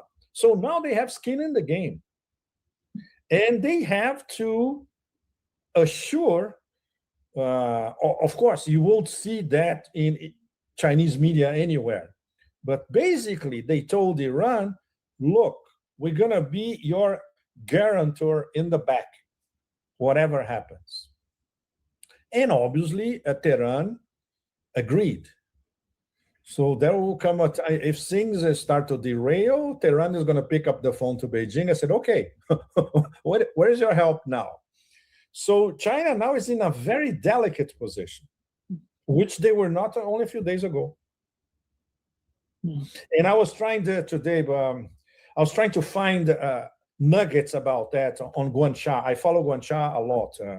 So they republished my articles. I met the director in Shanghai and all that. I couldn't read anywhere, even 1 or 2 paragraphs talking about this new Chinese position.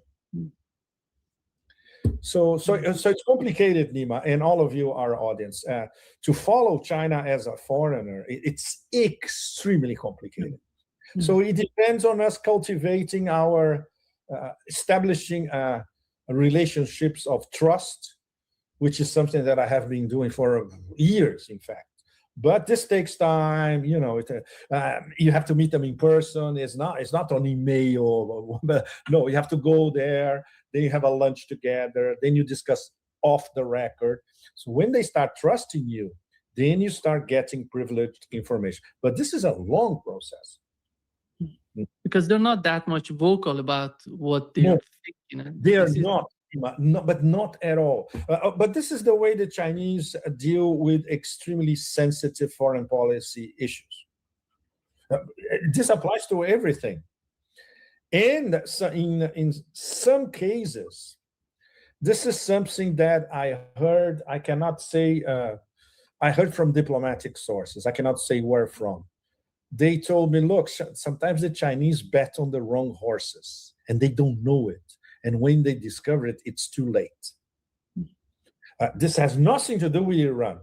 They know exactly who they're dealing with because there is a strategic relationship. There is this 400 billion, a long 25-year plan, energy infrastructure. It's different. And Iran is the key Chinese ally, I would say, in the western part of Eurasia. No question about that.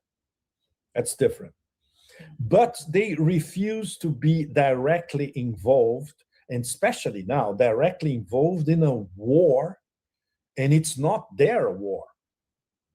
Ultimately, it's an indirect war against them as well, because if Iran falls, no question, they lose their major ally in West Asia. This will be a mega blow for the Chinese, and they know it very well. So they have to protect their ally.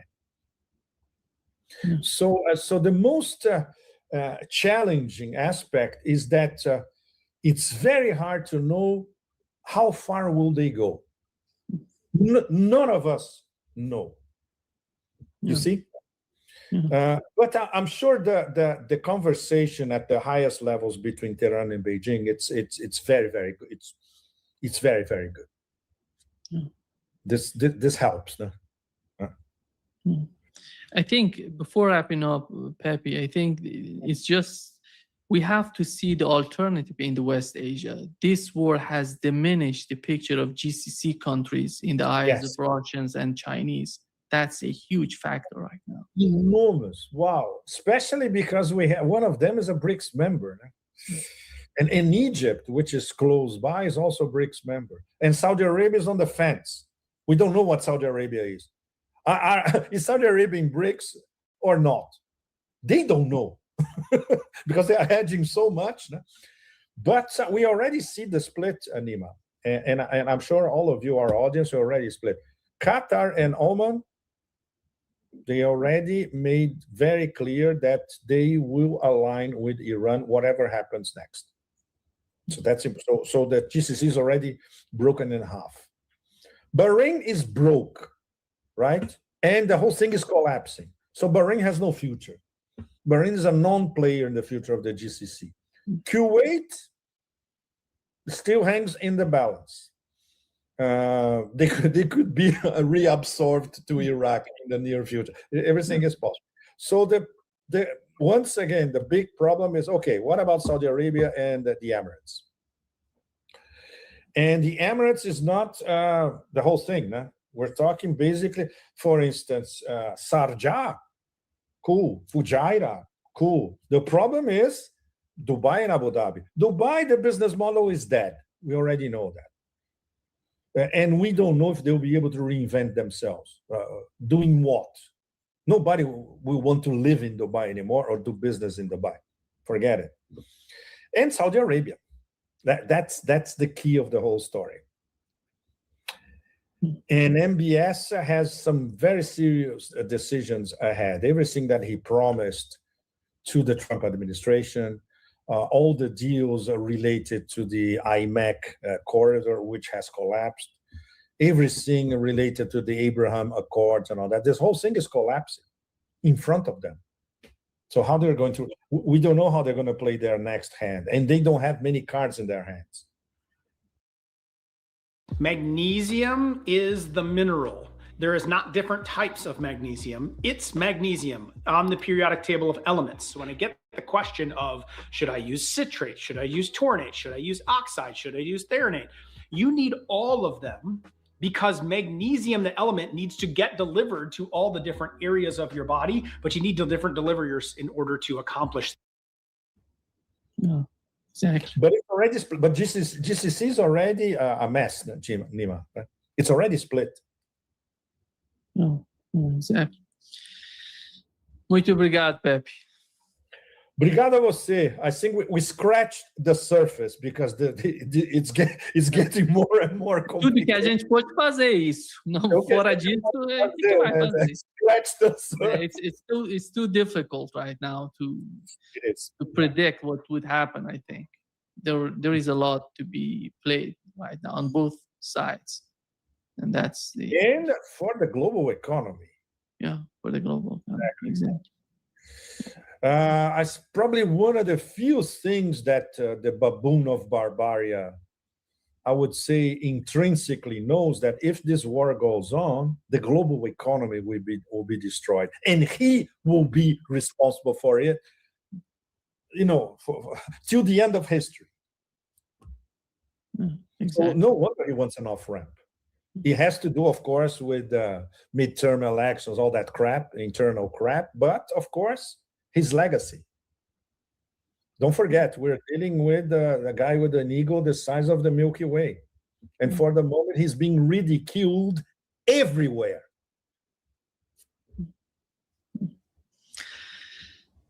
Obrigado, Pepe. Obrigado, querido. Muito obrigado. Obrigado a vocês todos. Nossa audiência global. Exatamente. E não se esqueçam, a luta continua. Continua, exatamente. Exatamente. Até The mais. road to sovereignty goes on forever. Sure, sure. Obrigado. Tchau, tchau. Obrigado. Tchau, tchau. Tchau.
What they want here is to drag this out as long as possible beyond the 2 weeks and get extensions because they know full well as oil prices come down, as the stock market goes up, as the economic pressure on the president is removed, as well as political pressure on the president, the Iranians are likely to believe that the president will be less inclined to restart the war, even if the deal breaks apart. And that's what they are counting on here. So the president, I know for a fact he understands this because I spoke to him about it.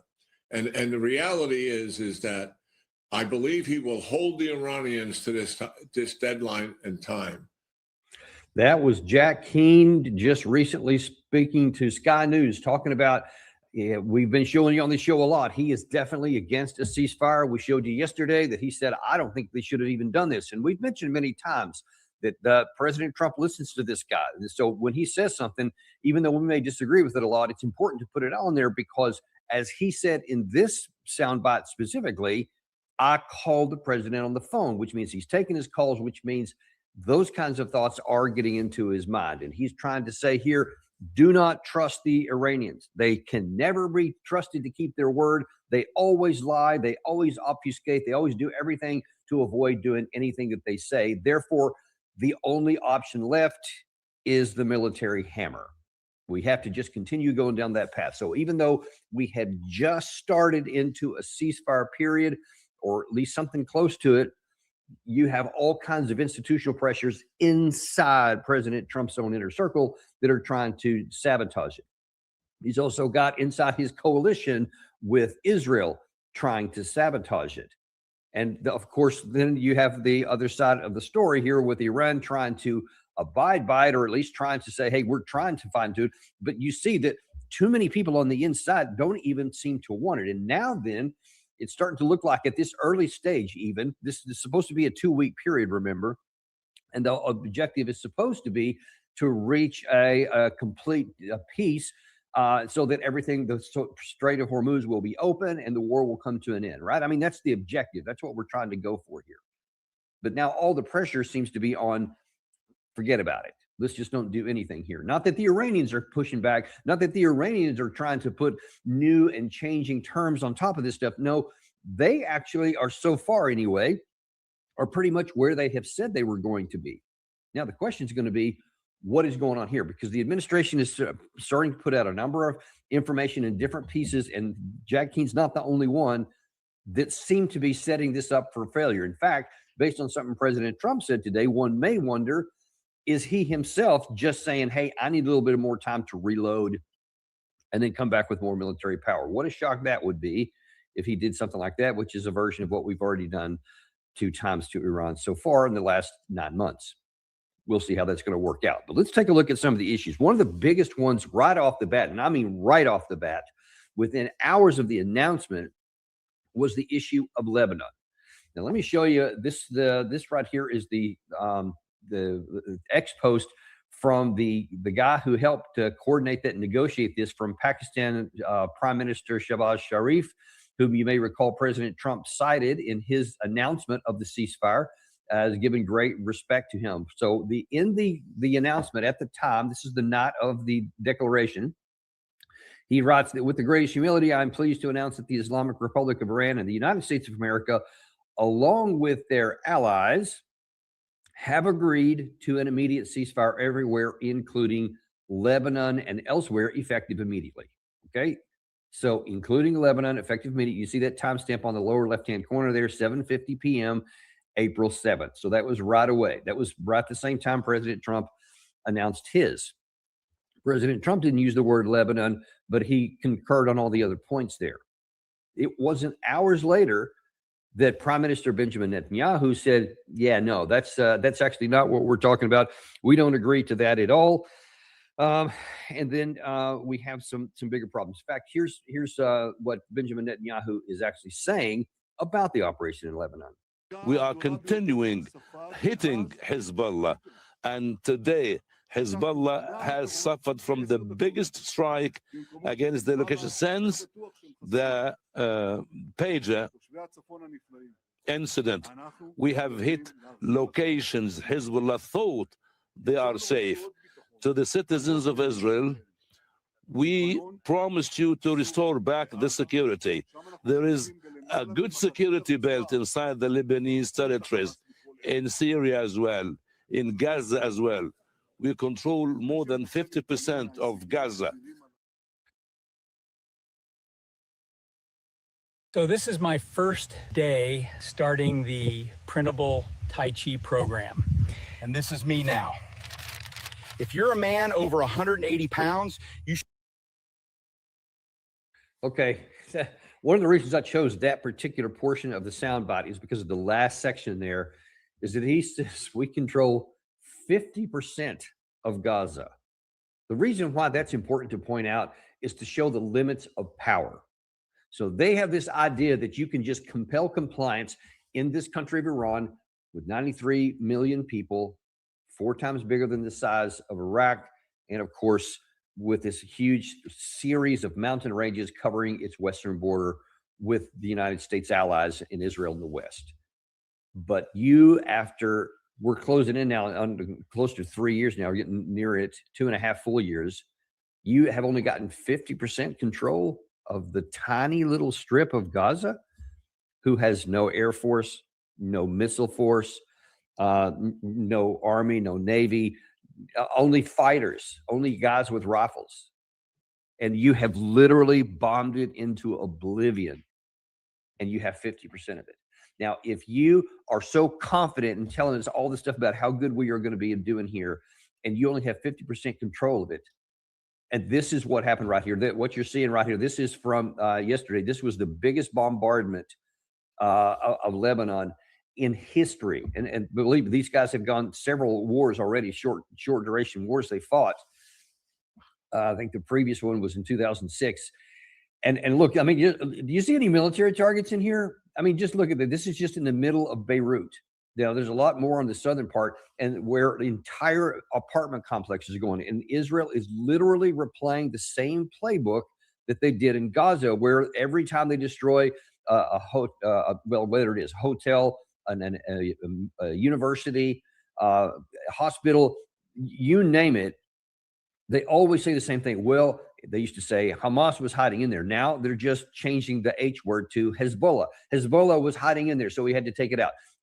No one should believe any of this stuff, because it's maybe one or two of them are true. Probably they are, but they're now saying because one or two things are here, we expect you to believe all of them are, and you just see with your own eyes. They are just wiping out the civilian infrastructure. They are now doing to Lebanon what they did to Gaza. This is a land grab. He even brags about it. They're doing it in Hezbollah, in Lebanon, in Beirut specifically, and all up and down.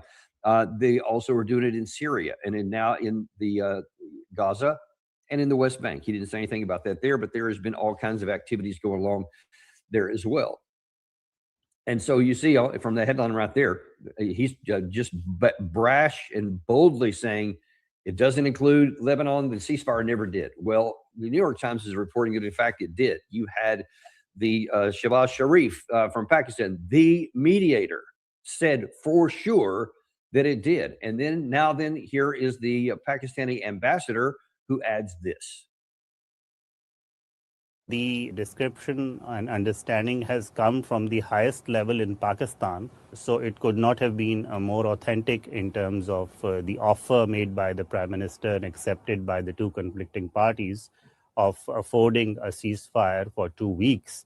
So it could not have been more authentic, and the understandings associated with it could not have been more true.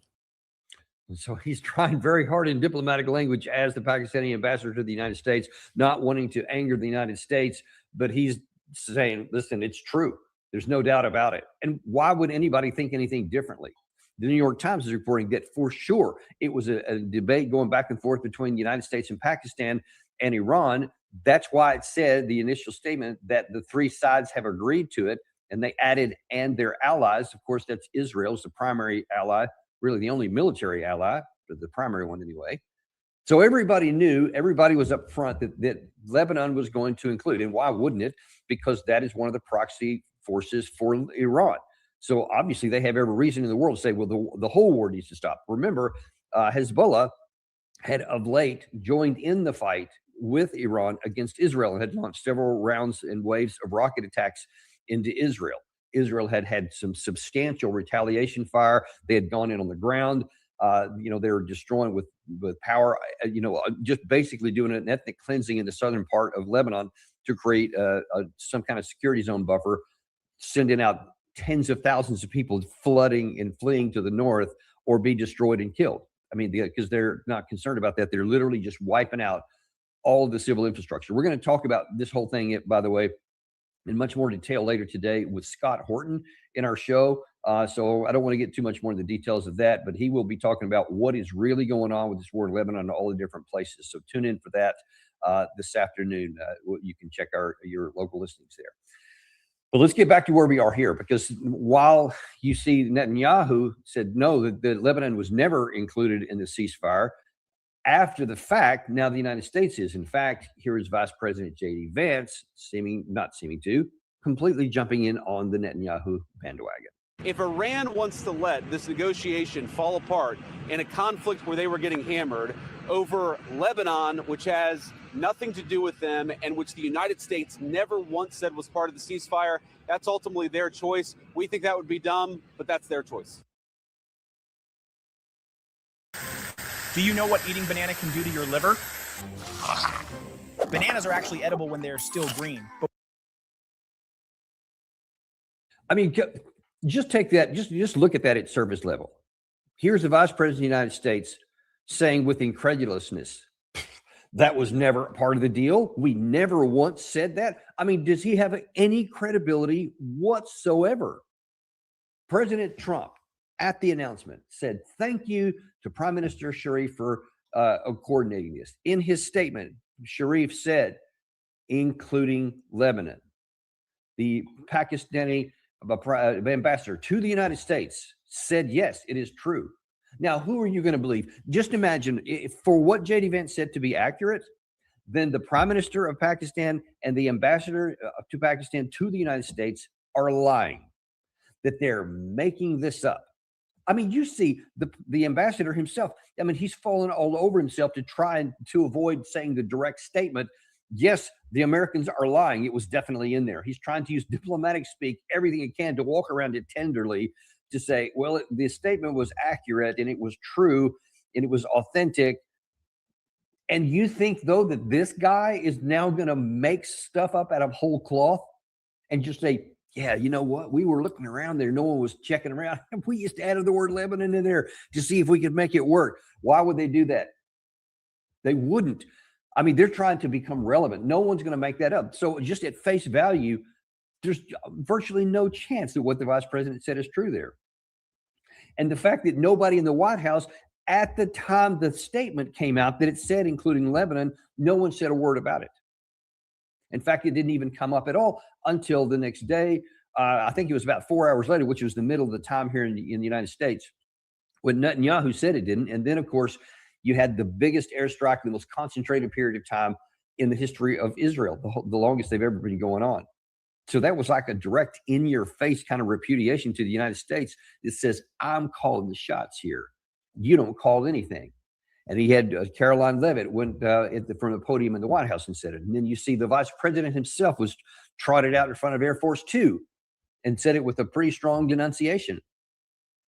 So either the Pakistanis are lying, and why are they not calling them out? If that was true, then you should see some very strong diplomatic protestations of condemnation. How dare those Pakistanis lie? How dare they say this? Have you heard that?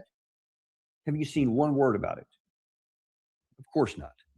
We all know the story here. And it's just more evidence that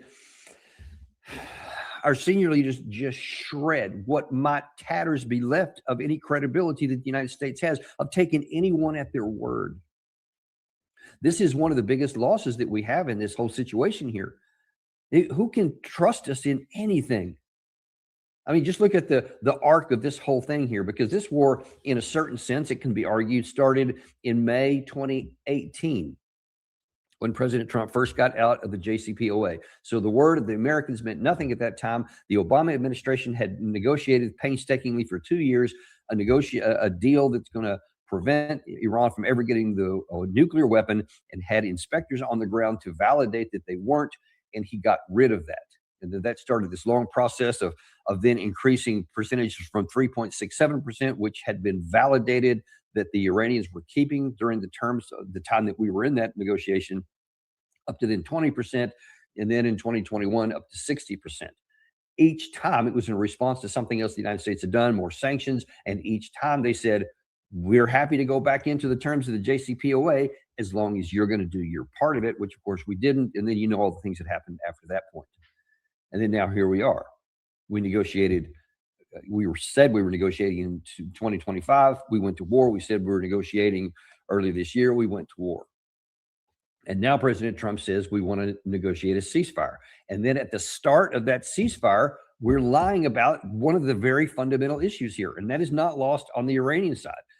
This is the Speaker of the Iranian Parliament, Ghalibaf, who says, put this post out. This was today. This was this morning. Lebanon and the entire resistance axis as Iran's allies form an inseparable part of the ceasefire, point one of their 10-point proposal. Prime Minister Shahbaz Sharif publicly and clearly stated Lebanon issue. There is no room for denial or backtracking. Ceasefire violations carry explicit cost and strong responses. Extinguish this fire immediately. Foreign Minister Abbas Araghchi added his 2 cents in there. He said the Iran-U.S. ceasefire terms are clear and explicit. The U.S. must choose ceasefire or continued war via Israel. It cannot have both. The world sees the massacres in Lebanon. The ball is in the U.S. court, and the world is watching whether it will act on its commitments. Can I smell it? What? All right. Yo, you smell amazing. No, you get $100. Every person that I find wearing Carpe gets $100. So you see that we can say and do, we are the most powerful military power in the history of the world. And we are unquestionably a great military and economic power, without question. It's debatable whether it's the greatest or one of the greatest in the world right now. It's absurd to suggest it's the greatest in the history of the world. That's just arrogance and bombastic hubris that has no place in adult conversation because it's just not true. It's just arrogance. But we definitely do have a lot of power. And what you can see is that our leadership class as a whole, the elite in the United States, the Western world in general, but I'm concerned about the United States here. We are operating on the assumption, and we've shown you some of these statements by some of our political and elite leader thinking, that they do. There's no more rule of law. There's just the rule of the jungle, and we're the lion. And we do whatever we want to do. So we will say whatever we want to keep the little minions in line here, to give even fig leaf covering to the supporters of the president, to say, and not even just supporters, not like MAGA. It's anybody in the United States who wants this. And believe me, there's plenty on the left who are just as eager for this as the president is. So it's the elite. It's a fig leaf to let them soothe their conscience a little bit by saying, well, we tried to negotiate. We tried to do this, even though it's self-evidently untrue. And so they don't worry about whether it's true or not because we have the power. So we can say whatever we want.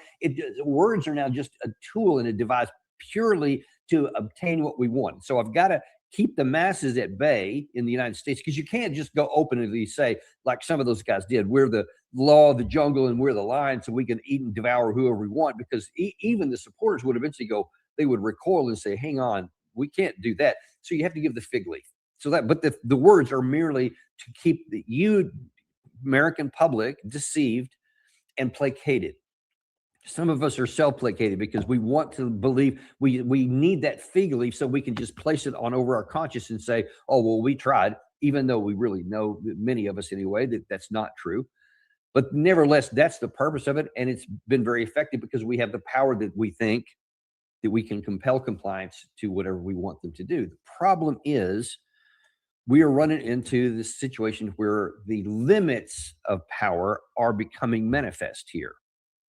So there's no doubt Iran wants this war to end. They have definite advantage in motivation and incentive to have this war come to an end. So they took an opportunity when President Trump broached the subject of having a negotiated settlement, having a ceasefire, and then bring it to an end. And they calculated it's worth a try. But they also recognize that the balance of power altogether in terms of the war, not the military power, but the total balance of power, economic, geography, and military is in their favor. It comes at a very high cost for them to continue to go forward. And that's one of the reasons I think they chose the ceasefire when it earlier looked like they might not. It was worth a shot because I think that they calculated that if the U.S. doesn't abide by these things, that gives them a little breathing room, but then they can go back to it if they need to, as opposed to just saying, no, we'll just keep going with it, then without even trying. But they do recognize that they have the most central pressure point in this war that the U.S., with all of its power, cannot match, and that is the Strait of Hormuz. President Trump said that it was a necessity for the ceasefire that the Strait of Hormuz be lifted. Well, the Iranian side is saying it's all or nothing. Lebanon was a part of it. That's what we agreed to. That's what the Pakistanis announced. That's what the United States agreed to behind the scenes. And then we went back on it within 4 hours. So now then they're saying they're going back on one of their key points, which is the Strait of Hormuz. President Trump said yesterday, Caroline Leavitt said yesterday from the podium, oh yeah, it's open. That was the deal. It's open. And I think as we reported at the time, yeah, it never was open, and it definitely isn't now. That says as of this morning. And you see Iran is requiring ships to obtain its permission to pass through the Strait of Hormuz, the CEO of United Arab Emirates state-owned oil company said. And Jawar, he said the oil shock will only deepen the longer the strait is not open to ships. And if anybody has any doubts about whether the Iranians are actually keeping it closed, the IRGC has announced just this morning, directive carried by the Iranian news agency, says all vessels transiting the strait must, in coordination with the IRGC Navy until further notice, use the following alternative routes. They have apparently the evidence is that they have put mines in areas that they did not authorize. So there's a not only is the whole strait in that horseshoe bend very narrow, and not only on ordinary case are there two limited lanes, primary lanes for ships to pass in and out. Now the IRGC has said there's an even smaller passageway that they alone approve. And if you go into the other areas, you're just going to take it at your own risk. And maybe it's mined, maybe it's not, who can say? Find out if you'd like. And of course, no one's going to do that. No one's going to send a ship through there with the explicit warning that it's been mined, and maybe you're going to hit a mine, or you're going to have a speedboat come out, or a missile's going to come in. There's so many things that could happen. That threat alone is going to keep any civilian carrier from risking its ship, especially when there's virtually no insurance right now. No one's going to risk it. So it is totally remains in control of the Iranian side. And so all these issues with the high price of oil is going to continue up. And remember, I showed you when President Trump made this announcement yesterday, the price went down to $90 a barrel. And as I'm looking at it live right now, it's back up to 101, because now the reality is starting to set in. The strait, the Hormuz didn't open up, and the threat is going to continue to be just a minuscule amount going forward. Well, now then let's look at some of the other issues. That's on the Strait of Hormuz issue. That's on the Lebanese issue. Now let's look about what America is preparing to do, because there is still, at least as of now, a schedule that on Saturday, there's going to be in Istanbul a meeting with the United States and Iran to try and have this, negotiated settlement this ceasefire turn into an end of war negotiation, an end of war peace term. Well, who's the United States going to send? Well, it's going to be headlined by the vice president, and it's the White House has announced Jared Kushner and Steve Witkoff will be on the negotiating team for the war in Iran. Now, what could possibly go wrong with that when you see that they are, best buddies with Benjamin Netanyahu? Now, if you're Iran and you're saying, all right, now let's have some negotiations here. Peace talks, and this is what the table is going to. What do you got here, Gary? Is that something breaking right now? You can beat cancer and still lose everything. Or you can have a little known policy that puts up to $400,000. No, sorry, Dan. I just wanted to show you everybody that's participating in the meetings. That's all. Oh, I see. Okay, well, great. So I see we have Galibaf and Arakshi. Okay, that's terrific. We showed both their expos this morning, so you know where they're coming from already. And now here is the United States with Vice President J.D. Vance, who we can only conclude that absolutely either he lied or the Pakistanis as a government just lied through their teeth. You can pick whichever one you want. But then on the other side of our table are Steve Witkoff and Jared Kushner, the same two guys who were on the side of the table, on our side of the table during the February negotiations, at which time the Iranians agreed. I've told you many times about this golden bowl opportunity to have a negotiated settlement that would have forestalled any war and given President Trump a tremendous diplomatic and political victory that he could have just been showered with praise by many people, and it would have prevented war. All the things, the Strait of Hormuz would have stayed open. Our 13 bases would still be intact. We would still be there. 13 Americans would still be alive, and the 360 would not be having medical care. You get the point. The price of oil would probably still be at maybe even below $67 a barrel if that had taken care of, because then even the threat of war would have gone down. Probably would have. I think it was a month or so before that, it was in the 50s. And instead, we're at 102 again, heading back north, because these statements only work so long.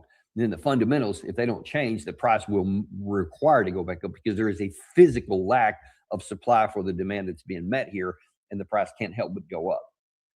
And we're sending two guys that just lied through their teeth to the Iranian side and said, yes, we're trying to negotiate, we're trying to get this stuff done. And then in the aftermath of the reporting, this is where they just flat out lied. They instead said those Iranians, they would not negotiate at all. We were just trying to say no nuclear weapons, and they wouldn't admit anything. They wouldn't put anything on the table, and they put everything on the table regarding the nuclear issue. They even put on the table the support of their allies and the long-range missiles. At least put it on the table after the negotiations were complete for the nuclear stuff. Truly, it would have been a just spectacular success for Trump, but he wouldn't take it. And now then you think that Iran is going to listen to those same two guys who they know were lying? So it almost looks like you're setting things up for a disaster. Now, even President Trump has also added to the problem here by upping the ante. This is what he said here. One of the primary things that he's now saying is that whatever terms are discussed, there will be no enrichment of uranium, and the United States will work with Iran, dig up and remove all the deeply buried nuclear dust. So now then it's going to go to a situation where you can't have any nuclear weapons. Well, we know that the 10-point plan being floated by the Iranian side says that you will not tell us no, and the nuclear enrichment will go away. We will still keep it, different from what they offered in February. And we will retain control of that reprocessed nuclear material. So there's categorically, opposite sides there. So we're setting up a condition that the Iranian side said there's not. So how much, if I just stopped right here, you can see there's not a whole lot of hope that this is going to go anywhere at all. Now, it's going to get a little bit worse here because now then we also have a couple of other folks. I showed you Jack Keane at the beginning, who's adamantly and got on the phone, talked to President Trump himself, very influential, and said basically, this ain't going to work. Let's get ready to go back to the military. Well, he's not the only one. The ever popular Lindsey Graham can always be counted on to say Lindsey Graham kind of stuff. And here's what he's advocating for the president. President Trump is drawing red lines. He says All these people no enrichment. We'd be the dumbest people in the world to allow Iran ever to enrich again. You can have peaceful nuclear power without enriching. Now, what do you talk about enriching? Taking uranium up to 5% is peaceful nuclear. Imagine these people just don't understand. They can't stop Iran from doing shit. Iran can enrich whatever it want. You got to physically go take that shit. You just tried that. They just tried that failed uranium heist. Iran kicked their motherfucking ass. These people I tell you right now, they plan on nuclear war, bro. These people rather fuck everything up and rule over the ashes. That's in the art of war too. That's in the art of war. You have people like this. They rather burn the world and rule over the ashes, bro. And then accept that their time has finally come where they won't be. Because see, what's happening outside the United States will come here. Their hold on us gonna be over too.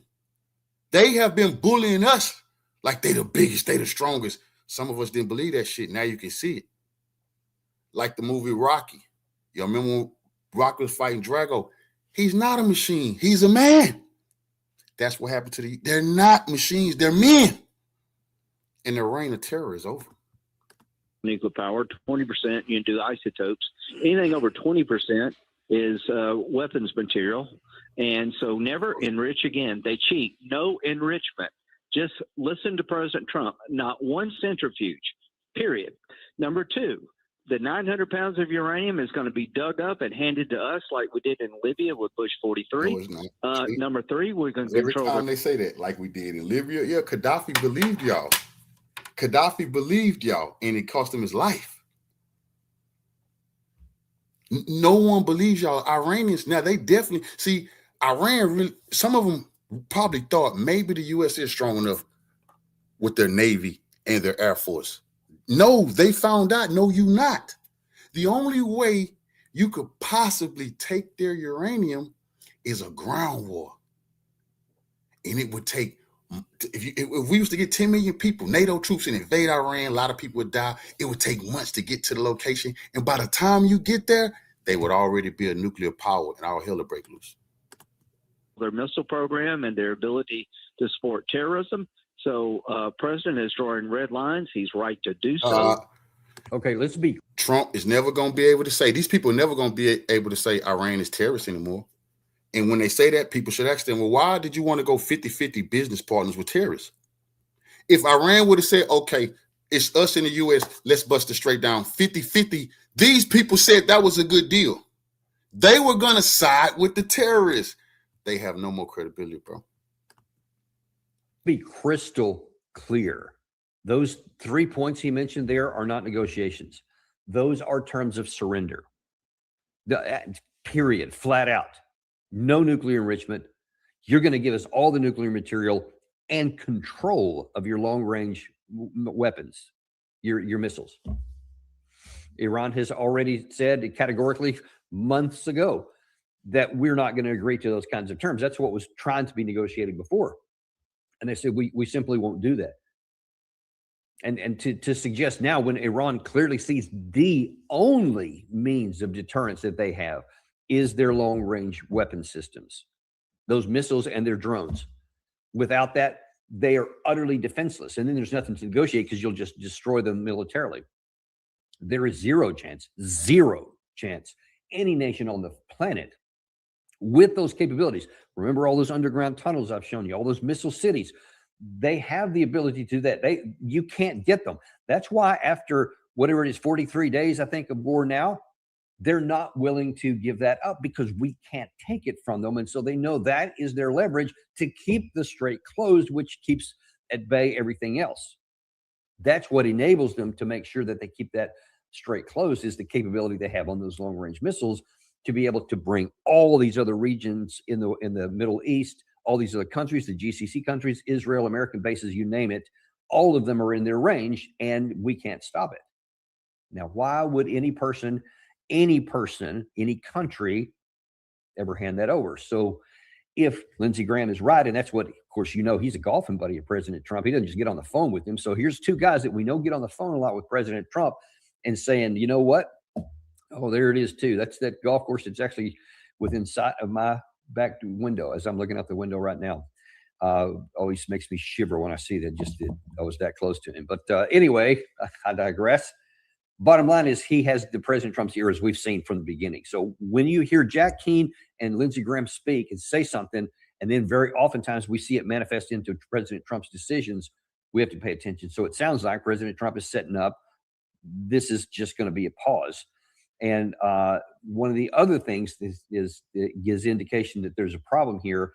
And this is meant to reassure Americans, especially remember those fig leaves I was talking about, that everybody wants to say, let's get behind this. Well, one of the other things that's necessary for you to accept that fig leaf is this belief that we are the most powerful military country in the planet. And that was reinforced by Admiral Bradley Cooper of Central Command. Hi, I'm Admiral Brad Cooper, Commander of U.S. Central Command. Less than 6 weeks ago, more than 50,000 of America's sons and daughters in uniform launched Operation Epic Fury and embarked on a mission of profound consequence. We set out to dismantle the Iranian regime's ability to project power beyond its own borders, and we clearly accomplished this task. Iran has suffered a generational military defeat. The United States and Israel systematically destroyed Iran's ability to conduct large-scale military operations for years to come. Really? Well, that's interesting. Now, if that's the case, then one may reasonably ask Admiral Cooper, President Trump, if that is a generational defeat of historic proportions, why are you seeking a ceasefire again? If you could just kind of help me out a little bit here. Obviously missing something, the stuff at that high level I just apparently can't grasp. That's a lie. That's again, that is intended for you Americans, us, to make you believe that we are this great and powerful military. But just look at it logically. If we had done that, why would we have even entertained a ceasefire? You don't reach a ceasefire from a position of strength. Ask the Russians. We've been trying for years to get them to go to an unconditional ceasefire. And I've told you 1,000 times, and 1,000 times it's been proven valid. They're not going to have a ceasefire when they have the military advantage. Now then you have the Iranians accepting a ceasefire, at least temporarily, to give it a shot, but they have not relinquished their one big power. Meanwhile, it was us who sought it. Not only did the Iranians not seek the ceasefire, they had said they weren't going to accept one. So they had to actually go back on what they had publicly declared on that, which indicates that there was a lot of dispute and disagreements within the Iranian military and political leadership.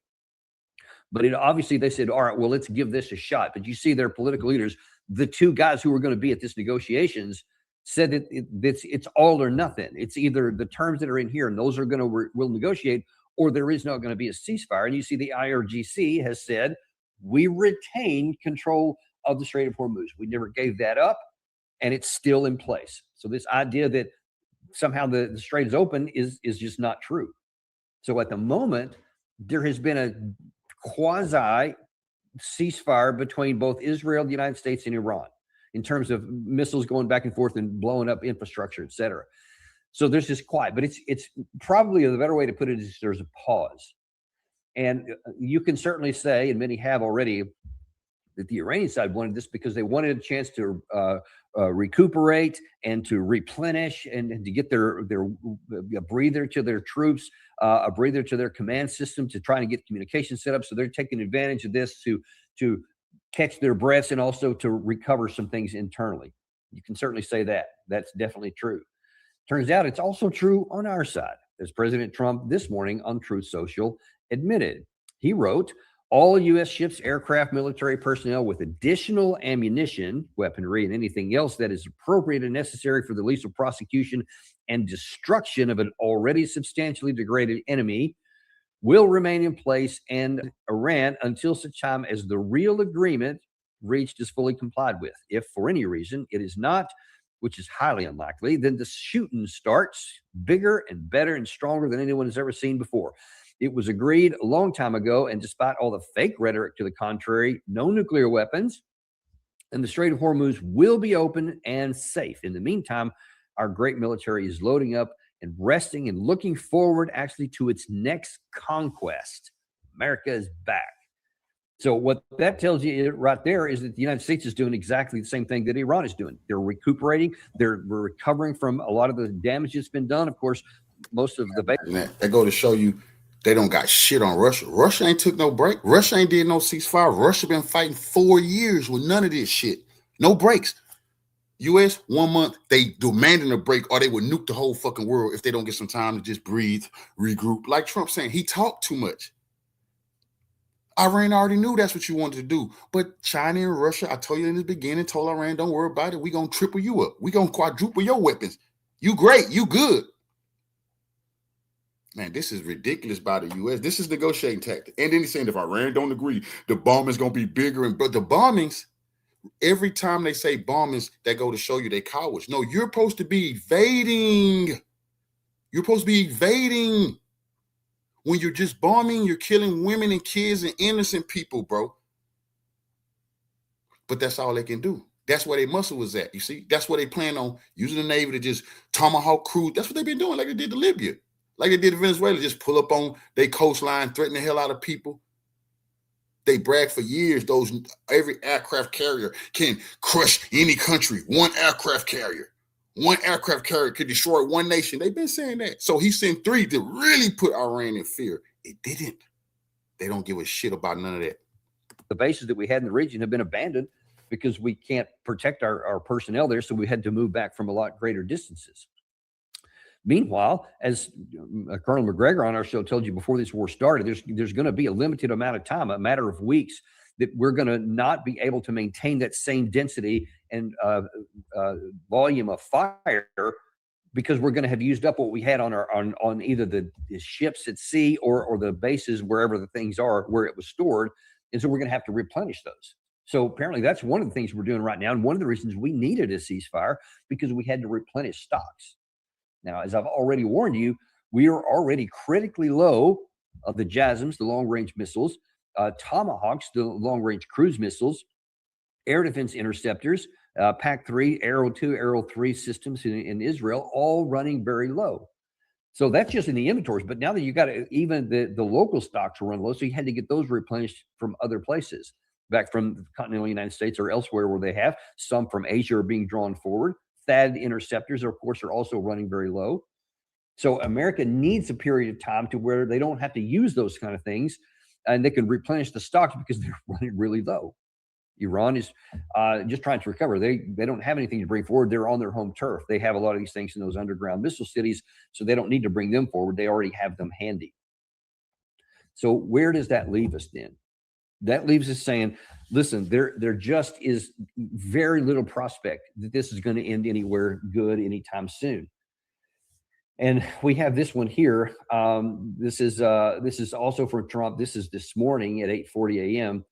He was I guess this was in terms of apparently a meeting he had with NATO Secretary not Jens Stoltenberg, Mark Rutte. He said none of these people, including our own very disappointing NATO, understood anything unless they have pressure placed on them.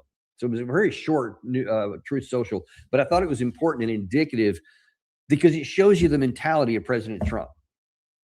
President Trump, his mental state and the way his brain is wired is not saying, you know what, let's get together at a place, let's have a mediator, and let's discuss the pros and cons. I'll put my ideas on the table, you put your ideas on the table, and then let's see, with the help of a mediator and some other regional experts, if we can come to an agreement we can understand. You'll give some things, I'll give some things, and then at the end of the day, we'll have a negotiated settlement that we can both live with, and everything will be wonderful. President Trump thinks in terms of pressure. Unless they have pressure placed on them, and he's talking about our allies. He's talking about his own people in the White House. He thinks the only thing anyone understands is military pressure. That's why he keeps talking about how we have this great and powerful military. That's why he keeps trotting Admiral Cooper out to reinforce that message. He sends Chairman of the Joint Chiefs of Staff Dan Kane. Of course, he dispatches Pete Hegseth to constantly just drone on and on about how great we are militarily, but we're running out of missiles. He said in that, when because it was so much firestorm, probably he was watching our show and he saw that show that we did where he said, you know, based on the words that he had used, the only thing that could militarily accomplish that objective of wiping out a culture so that they could never rise again could only be done on nuclear weapons. So that had to have been in his mind. And that had all kinds of a firestorm that happened both among our friends and allies. And so I think that he felt he had to put that in there about, no, I'm not talking about nuclear weapons. I'm just talking about conventional military. But we don't have the military power to do this. If this ceasefire runs to an end and we just restart this and it just continues on, Iran is going to continue to suffer a lot of damage and to its infrastructure, to its economy, its above ground economy. They moved a lot of the military stuff underground, but they can't move everything underground. So a lot of the things that they need were produced above ground, like ammonia, some aluminum plants, steel plants. Those things are serious harm to the economy and the ability of Iran to just maintain life. So that is a serious harm. And one of the points that is putting pressure on the Iranian government, because now they're going to have an increasingly difficult time to keep their population fed or just, you know, at work or whatever. I mean, because so many things depend upon that. Now that also has a reflexive and rebound boomerang kind of impacts for us, because with a lot of that stuff offline, it also can't go out into the global economy. Some of it is desperately needed, like some of the ammonia, some of the things for fertilizers and everything else. So that's a problem all of its own. But we are also in a difficult situation. This is not like the Russia-Ukraine war that can go on for 5 years as it has so far, because there's so many different countries that are putting inputs into both sides. And of course, Russia with its continental power that it does, and all the natural resources it does, it actually doesn't need any. It has enough domestically to fight on that one front there. But the Ukraine side has, of course, from 50 different countries that's been getting stuff. Well, that's not the case here, because America, because it had given so much to Ukraine, because it had given so much to Israel over all those years, and now it is using it at a very high and unsustainable rate, well beyond anything we can replenish with our defense industrial base. We can't keep going on it like this. Iran, even for its part, whatever it may have in these underground tunnels, maybe it can go a year. They say they can. I don't know that because no one knows what's really in those things, but it's reasonable. It's logical that they would have foreseen this and would have had the stocks necessary. And a lot of the videos we've seen give an indication that that is a correct statement, but that's about it.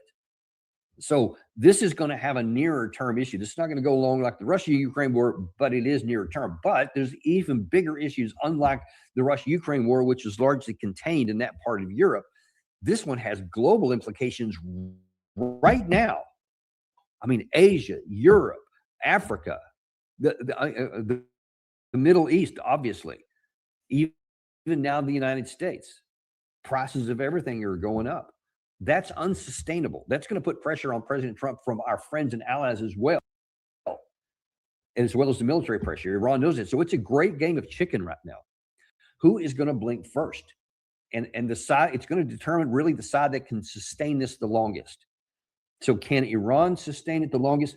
Can they endure the pain that would come? Because even if we run out of JASSMs and Tomahawk missiles, there's other ordnance that we can bring in. It'll have a less accurate chance of hitting its target. It'll cause more risk for us to have to launch it from places maybe closer in, but we can do it. And we can probably sustain that for a period of time, causing lots of damage for the Iranian side. Can they survive that?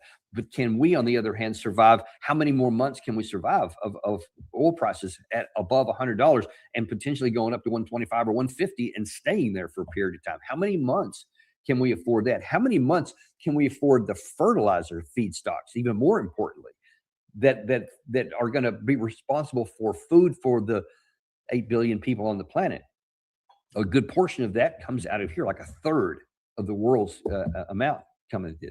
The helium, some other stuff, it doesn't get a lot of talk because people mock it because how funny it is, helium balloons.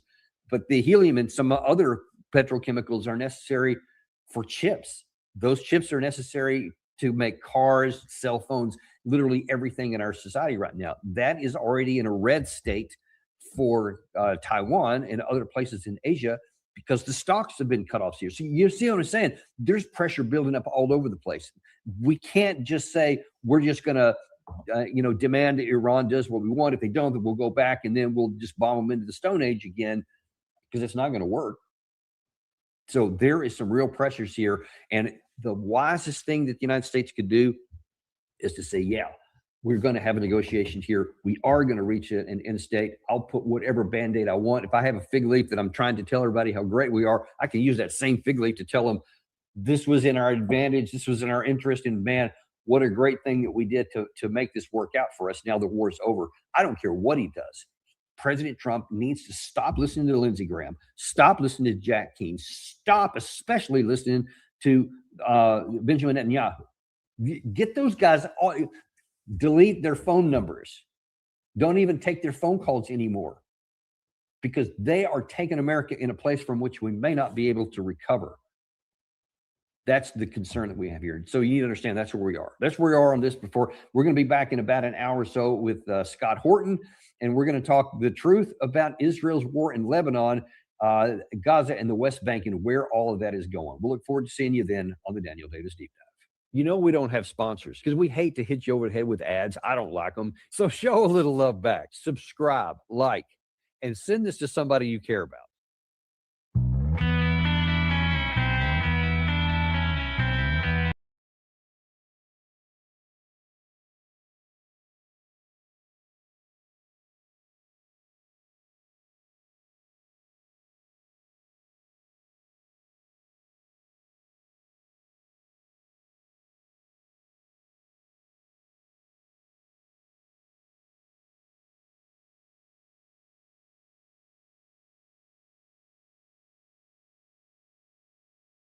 It's better to perish fighting for freedom than to live as a terrific piece at your Substack called The Iran War, a Failure of Imagination. But before we get there, Colonel, to the topic that seems to be on everyone's mind today, is there a ceasefire in the Israeli-U.S. war on Iran, or isn't there? I don't think there is one, but we're going to continue to talk about it because I think we still want to send somebody to Islamabad for a meeting. Whether or not that still happens, I don't know, but I think some people in Washington still hope to do that. We'll see. As we speak, the Vice President of the United States is somewhere between Washington and Islamabad. And accompanying him are two people the Iranians say they never want to hear from again. That would be Steve Witkoff and Jared Kushner. So I don't know how this is going to work, what kind of a dance is going to go on, if they're going to be in the same room, the same building, or what. But apparently the vice president is going to proceed with this. There seems to be a dispute over whether or not Lebanon and the ability of the Israelis to slaughter Lebanese people is covered by the ceasefire and the status of the Strait of Hormuz. I mean, what kind of a ceasefire is this where nothing is written down? Well, that's a good point. There is nothing in writing, and if it's not in writing, it means it probably doesn't exist. But I think there is a serious interest in finding some way to slow down or pause this war. I think what President Trump is probably looking for is an intermission. Now, I just received a note that came in a few minutes ago indicating that Prime Minister Netanyahu is interested in talking to the Lebanese about the ongoing conflict. I don't know what he's going to talk about. It looks to me as though the intention in Lebanon is unambiguous. They want to utterly destroy everything south of the Litani River, and they're going to pound the living daylights out of everybody north of the Litani River until they get what they want. But perhaps Prime Minister Netanyahu is trying somehow or another to align himself with President Trump on the idea of a ceasefire, at least a temporary one. Here's what President Netanyahu said last night about Lebanon. I have said that I've insisted that the ceasefire with Iran does not include Lebanon, and this is what is happening. Today, we have dealt Hezbollah the biggest blow that it has suffered since the pager operation. We targeted 100 command sites, headquarters, in 10 minutes. They didn't know what happened. Colonel, they targeted a downtown shopping district and residential suburbs. How can this possibly be justified by any universally accepted standard of human behavior? Well, it's not. You can level city blocks, and that's what they've done. And I don't think the Israelis particularly care. We have to be frank and honest and open about what we're dealing with. Israel has a plan to essentially turn most of the region that doesn't submit to their dominance into Gaza or the facsimile of Gaza. And now President Trump may not personally support that, but he's effectively enabling it. And what he's trying to do is to buy some time for, I think, our forces in the region to rearm, refresh, refit, and get ready for the next round, which President Trump hopes will be the final round. That's about it. I think that sums up the situation very well. What did the United States of America gain from the 6-week war so far? Well, that's a good question. Before the war began, there was no problem with the Strait of Hormuz. Vessels were moving in and out. The global economy was actually doing pretty well. The global south, which suffers the most as a result of the closure of the strait, was in good shape. Now, all of a sudden, the global economy is on the road to some sort of economic depression unless a miracle occurs and we stop the war within the next few days. And I think we have to understand that the North Africa and the Middle East, all of these countries are now dumping the dollar. They are moving rapidly towards de-dollarization. So that's, I think, the de facto end of the petrodollar, although I suspect the next round of attacks on Iran will provoke what the Iranians have promised to do, which is that if you attack our oil infrastructure, you attack our desalination plants, we will do the same thing to the west side of the Gulf, in which case the United Arab Emirates and Kuwait and the rest will effectively cease to exist. and the pipelines that run from the Persian Gulf over to the Red Sea, those things will be destroyed. They're easily identified, and once you've destroyed them, oil is not going to move any further to the west. We have the Houthis, of course, who are poised to shut down the Red Sea in any case. So I think we're at the last possible moment. This is the sort of strategic inflection point. Either we sit down willing to compromise, and I don't see any evidence that we are, or we continue the war and bring down the global economy. That's effectively where we're headed. I think I've probably asked you this before, and I don't mean it with tongue in cheek. Is Israel the client state of the United States or its master? Well, I think you've just had some evidence to answer that question, because initially, I guess, the draft that we put together for the Pakis concerning this ceasefire did not specifically mention Lebanon as part of it and was not excluded. The Pakis took the draft that we gave them, they turned it around and launched it to both Iran and then back to us, of course, as part of the theater. And suddenly a call came in from Mr. Netanyahu after he discovered that Lebanon was part of the deal and said, no, this can't happen. At which point in time, President Trump said, oh, no, we're sorry, we made a mistake. Lebanon is not part of the deal. And now you've got Vice President Vance who's saying that was never supposed to be there. That's a mistake. Lebanon is a separate and distinct affair. So you go back and you determine who's running the show. And I think it's pretty obvious that, it's Bibi Netanyahu and Donald Trump against the world, with Bibi Netanyahu on top.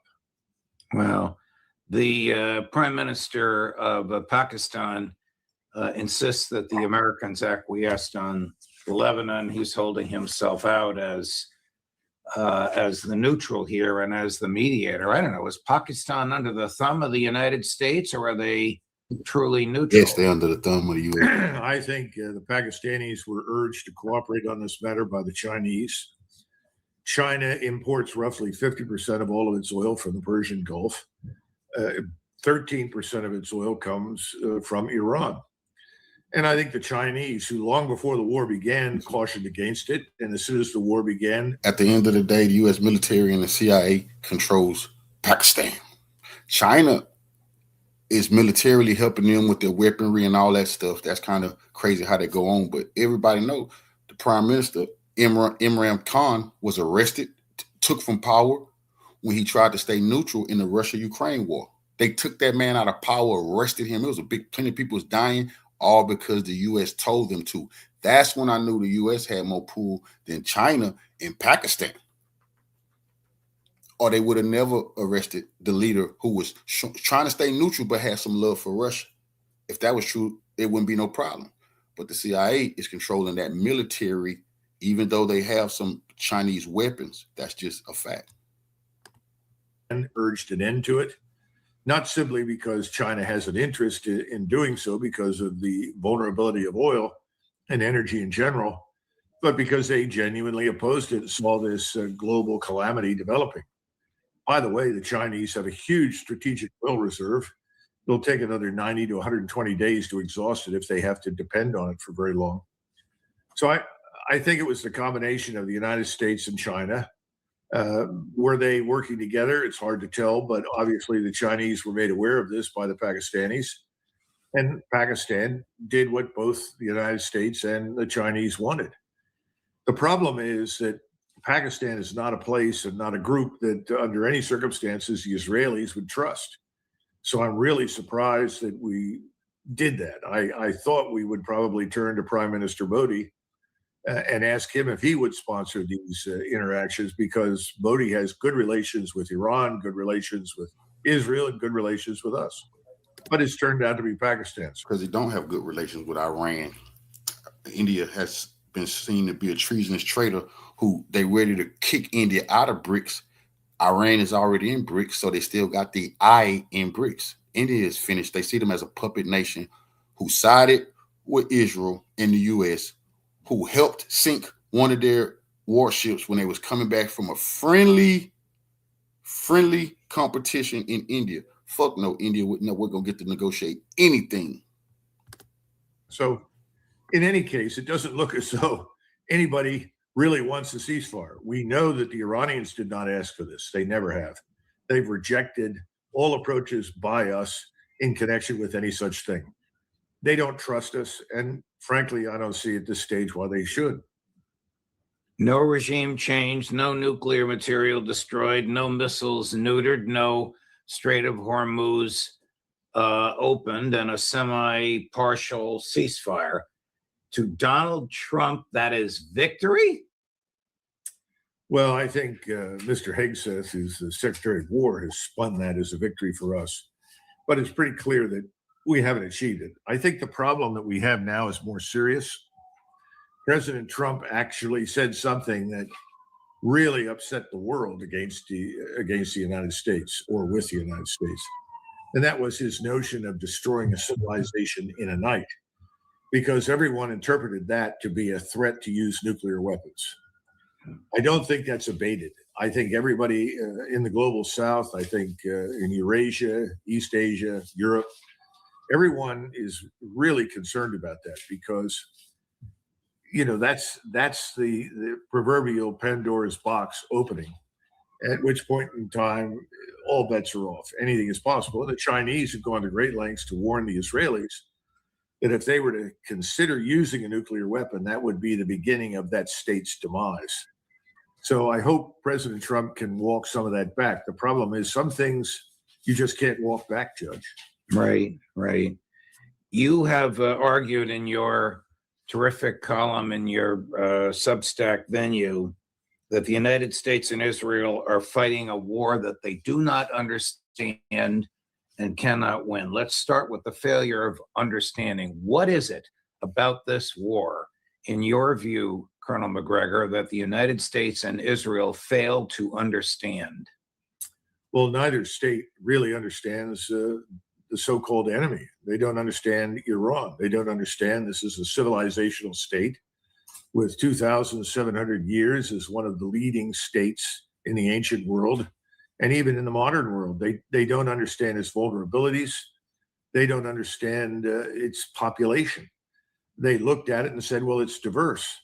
Well, yes, it's diverse, and diversity can be a very serious weakness, but the notion of Persian identity and identification with the Persian culture and nation state and history and the language, you put all of those things together and they are unifying forces for the different groups that live inside the country. And so there was a tendency to dismiss Iran as like some of the artificial constructs in the Arab Peninsula. Remember, in the Arabian Peninsula, places like Jordan and the Emirates really emerged as a result of the First World War. Winston Churchill's famous quip after the Versailles Treaty, he said, Jordan's not a bad outcome for an afternoon's work. I mean, he literally sat down and drew the lines on the map. I say we, I'm talking about the West, primarily the British, and to a lesser extent the French, redrew the maps.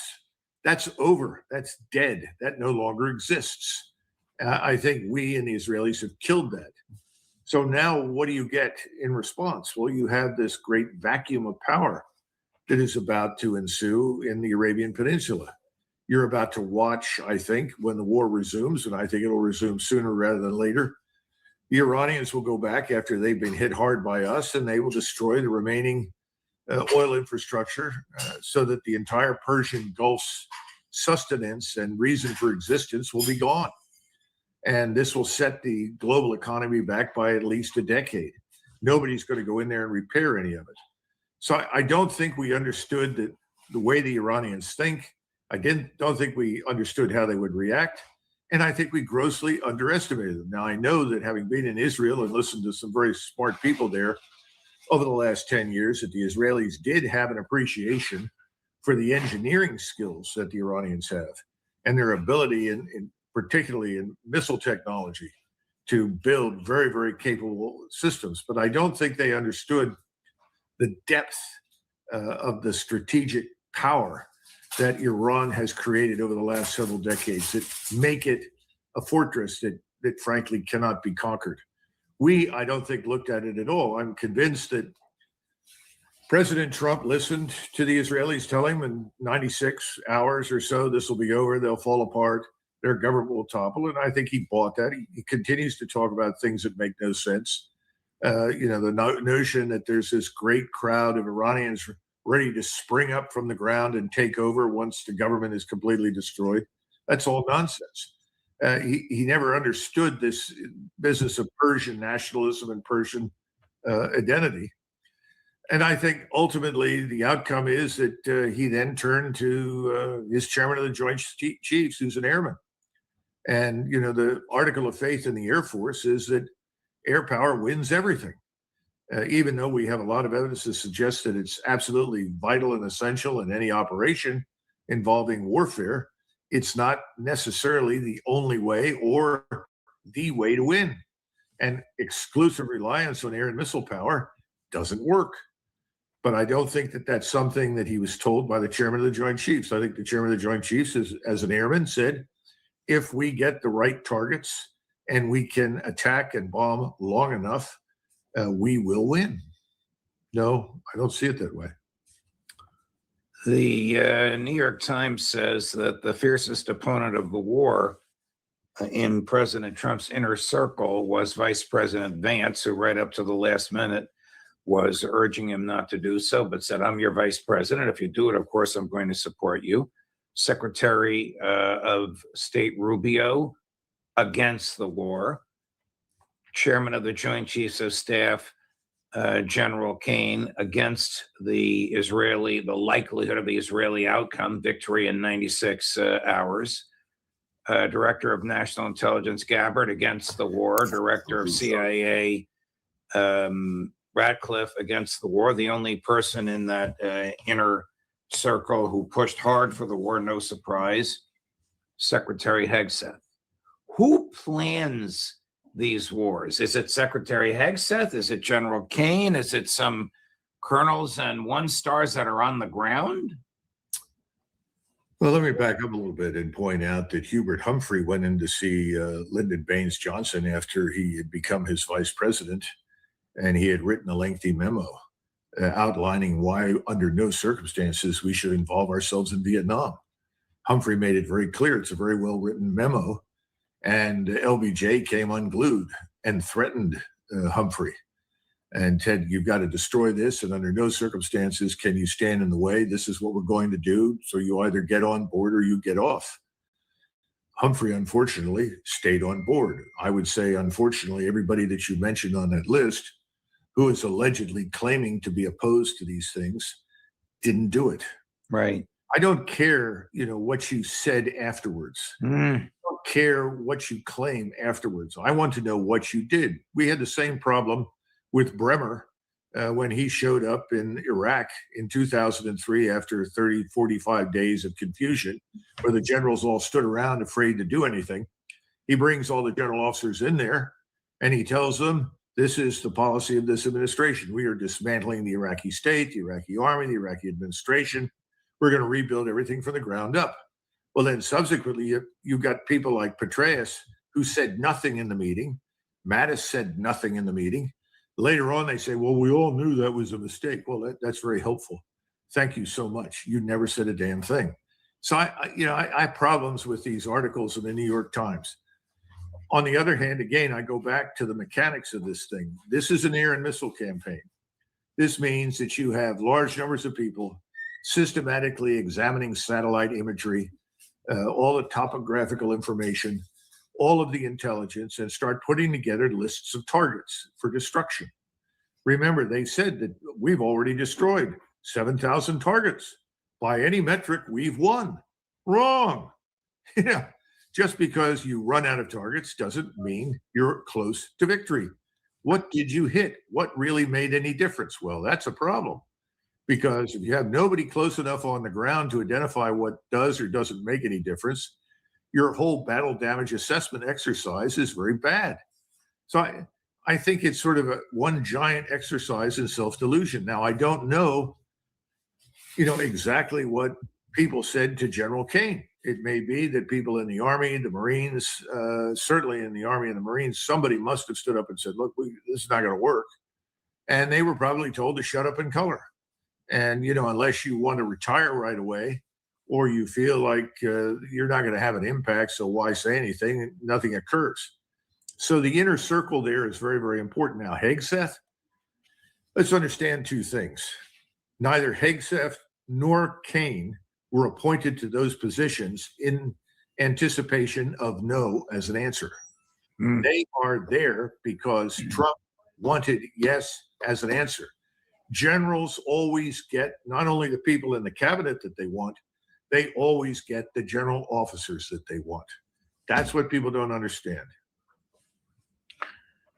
I have this crazy image in my mind, Colonel. You'll remember this. The black and white still photos of LBJ and Secretary of Defense McNamara leaning over an enormous map on an enormous table in the White House. And LBJ is moving pieces on the map as if to tell McNamara, this is where the troops are going to go. Are we there? With Donald Trump and Pete Hegseth? Are we there? Is this war being managed from the White House? Well, I don't know that Trump is managing the targets the way LBJ got into the habit of questioning and shaping. That I have no idea about. I doubt it. But I think we are in the same problem that McNamara was trying to put ultimately Kennedy, then later on Johnson in. McNamara went to Eisenhower at one point and told him that if he wanted to bomb, he could achieve the results anywhere he wanted. It was all a basis on calculations. Because during the war, as a reserve officer in the Air Force, I think he was a major lieutenant colonel, he would sit down and try to calculate how much bomb tonnage was necessary to destroy a target. And he would take those calculations and look at the targets and tell you, this is what will deliver victory. And Eisenhower said, who the hell is this man? He doesn't know anything about war. Get him out. I don't want to talk to this man anymore. That has nothing to do with war. Well, Eisenhower was a realist. He too was taken in early on because he didn't have any real combat experience himself from the First World War or on the battlefield in the Second. He was taken in later on when the Felice Gap episode occurred, and he thought the Germans couldn't possibly mount another offensive. He looked at all the destruction, and he said, I guess the air guys were right. Look at this. This is fabulous. We all know the rest of the story. We took the heaviest casualties of any battle we've ever fought in history in the Ardennes. And that was how long? Five months later. So I think Eisenhower figured this out, and he understood what was real and what isn't. But I don't see that, somebody like President Trump really understands any of that. He just wants to see explosions. And if he sees explosions, he equates explosions with an outcome. Even if the ceasefire does not restrain the Israeli passion to slaughter innocents in Lebanon, what kind of a headache does Netanyahu have with the very fact that the U.S. bombers and missiles are not operative over Iran today? I think privately, Netanyahu would like to have bombs falling on everybody in Iran 24 hours a day, 7 days a week. But he's a realist, and he knows there has to be a pause, an intermission, as I call it, so that things can be reloaded, refurbished, refitted. So I think he understands that. I think the real concern that Netanyahu has is that Trump will somehow or another say, that's enough. I was wrong, shouldn't have done this, or I should have done it differently, but we've done enough. Because I know that leaders from all over the world have called the White House and said, look, this is an economic disaster. Surely you understand that. I mean, the thing we call the petrodollar, which has been the engine of our prosperity for all intents and purposes since the 1970s, is going out of existence. Once the Iranians finish off what remains in the Gulf states, that's the end of our petrodollar. And that's going to hit us very, very hard here at home. I don't think most Americans have an inkling of what that's going to be like. Inflation is rising. It's going to hit 3%. Grundlock thinks so. Everybody that knows anything about the markets and inflation anticipate that. That's going to have an impact on everything else. The Fed has lost control. It's not because the Fed's incompetent. It cannot control the multivariate equation that has emerged from this war. Too much is happening in too many places at once. So I think Netanyahu is worried that he'll get a call. Look, Bibi, we can't go on. We've come as far as we can. And that's why you saw Netanyahu fly back and forth, back to the United States, back to Washington, back to Mar-a-Lago, back to the Oval Office to make sure Donald stayed on board. Well, Donald's on board, and he continues to be publicly, but I think he knows he's in a very serious position. His country is going to suffer for it. The whole world is already suffering. Did you have a particular set of facts in mind when you referred to the war as a jigsaw puzzle? No, not really. It's just that people want to make it into some sort of chess game or checkers, which is very neat, has rules and so forth. War is, the pieces don't fit together easily. They're very complex. You have to sit down, you have to study it, you have to understand what you're doing. I don't think there was ever that much serious study of the opponent and what was at stake. I mean, how could you be surprised by the closure of the Strait of Hormuz? Lloyd's of London closed the Strait of Hormuz immediately. It's a war zone. They're not going to underwrite any shipping right now. So then why is everybody surprised? Then, you've got Iran that says, well, we can fix this matter. We'll just toll everybody and nobody gets out of there that has anything to do with Israel and the United States. We didn't think about that. Did President Trump call the Prime Minister of Japan, the President of Korea, Prime Minister Modi in India, President Xi? Did he ask any of these people, I'm considering this is what I want to do? Of course not. Didn't give a damn. We have this sort of narcissistic view that we are at the center of the world. We're not. We're the center right at the moment, but not in a good way. You spoke earlier about the ignorance of the Americans about Iranian culture. If you look at the reaction of people in Tel Aviv, when the air raid sirens go off, everybody descends into bomb shelters. If you look at the reaction of the Iranians, they come out with flags and dancing surrounding the area that's being bombed. Well, it's a good depiction of what you're dealing with. These people are ready to die for their country and their faith. We have to understand that. For them, their faith is their country. For me, my faith is my country. And if you feel that way, you're willing to sacrifice your life. Wars, we get confused. We say wars are won by the living. Well, the living benefit from the sacrifice that is made to achieve victory. And any victory is always paid for in blood. The Iranians fought against Iraq, which we supported, subsidized, equipped in every way we could against Iran. And it went on for years. Almost 1 million Iranians were killed in that war. And they had very little to fight with because most of the professional soldiers and airmen and so forth had left the country. But they survived. They went through it. It was a test of fire, and they passed the test. The people running Iran right now remember that war. The population hasn't forgotten. These people will fight. They'll stick with this. We should have understood that. But again, it was one of these things, well, we're the greatest power on earth. No one can stand against us. The British went through this at a place called Islandwana, and 20,000 Zulus killed 1,100 British soldiers in the space of about 20 minutes. That woke everybody up in London. I hope we don't have to be wakened up that way again in the future. Colonel McGregor, thank you very much. Terrific analysis. I commend to everyone your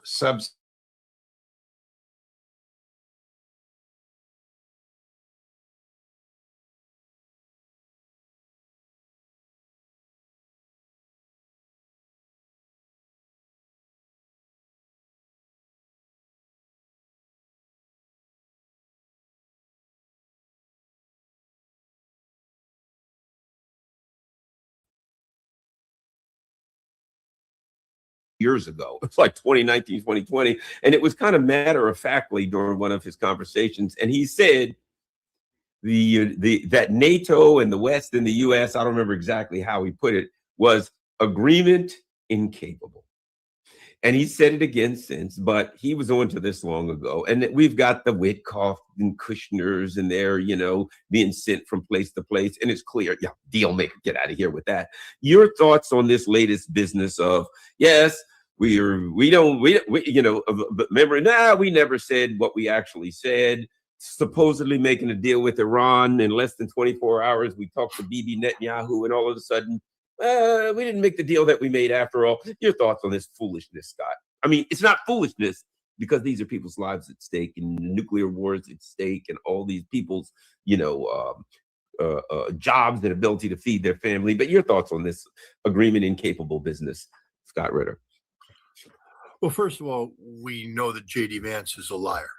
We just straight up have to call him a liar. When he says that it's a misunderstanding, that Lebanon was never part of the mix. It was never part of the mix. He's a liar, straight up 100% liar.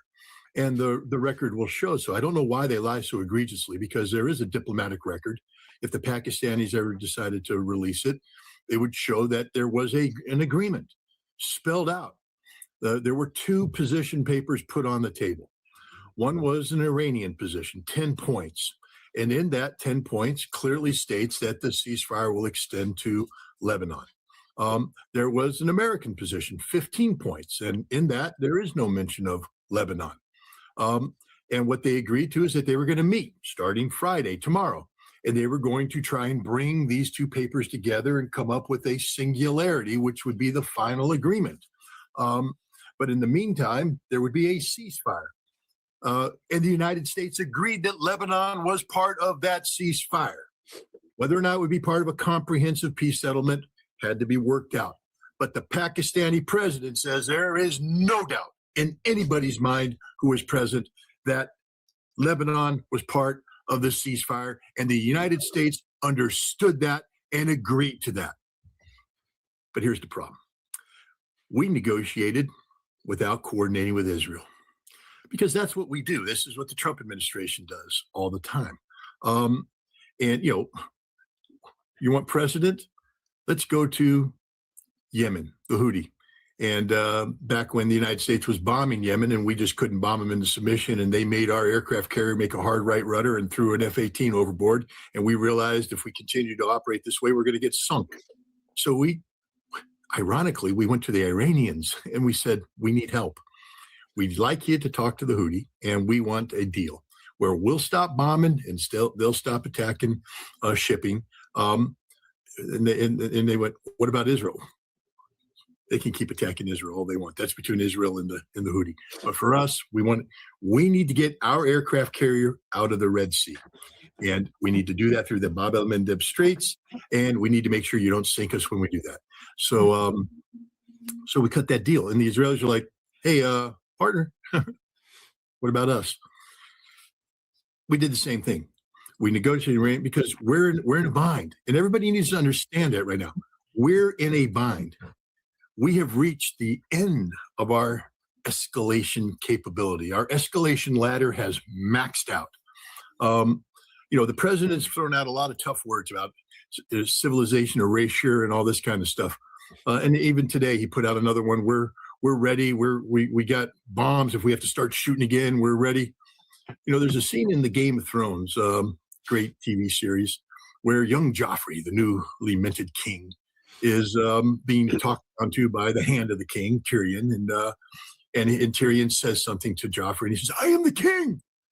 He says, "You'll be a dead king if you don't care. You can't speak to the king that way. I am the king." And the grandfather said, "Any man who has to say he is the king is no king." And understand this: if the United States has to sit here and threaten to bomb Iran, it means we can't bomb Iran. Because if we could bomb Iran, we would be bombing Iran.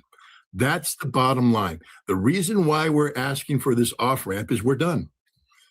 We're done. It's no longer the standoff, easy game that we thought it was going to be. It's a lot harder. And we need out. The consequences to our economy and the global economy, and more importantly, to President Trump's political viability, is on the line here. Iran has a death grip on the throat of global energy through the Strait of Hormuz. And we can't release that. No matter how much we talk, no matter how much we bluster, no matter how much Pete Hegseth can get up there and say what he wants. These are words. We can't do it, which is why we were seeking an off-ramp. And we had one until we had to go report to Bibi. And this is where Trump, again, displays inability to make a deal. Because Bibi went, well, wait a minute, why weren't we coordinated with? Well, you know, what Trump should have said is, you're the one who told me on February 11th that this was going to be a cakewalk. You're the one that told me in that private meeting we had in the Oval Office with your head of Mossad that regime change was not just a possibility, but a probability. You're the one that said if we drop bombs and kill Ali Khamenei, it's all going to collapse. You're the one that told me that you had people ready to rise up in the streets. None of that happened, Bibi. None of that happened. You're the one that told me that you had a solution to the ballistic missiles, that if we just surged in, we had the targets, we suppressed them, and the missiles go away. You told me that, Bibi. I disregarded the advice of my entire cabinet. I told my chair, the Joint Chiefs, to pound sand because of what you told me, Bibi. So you know what? Pound sand, Bibi. I don't care about you. You wanted this war. You got this war. You own it. We're out of here. That's what he should have said.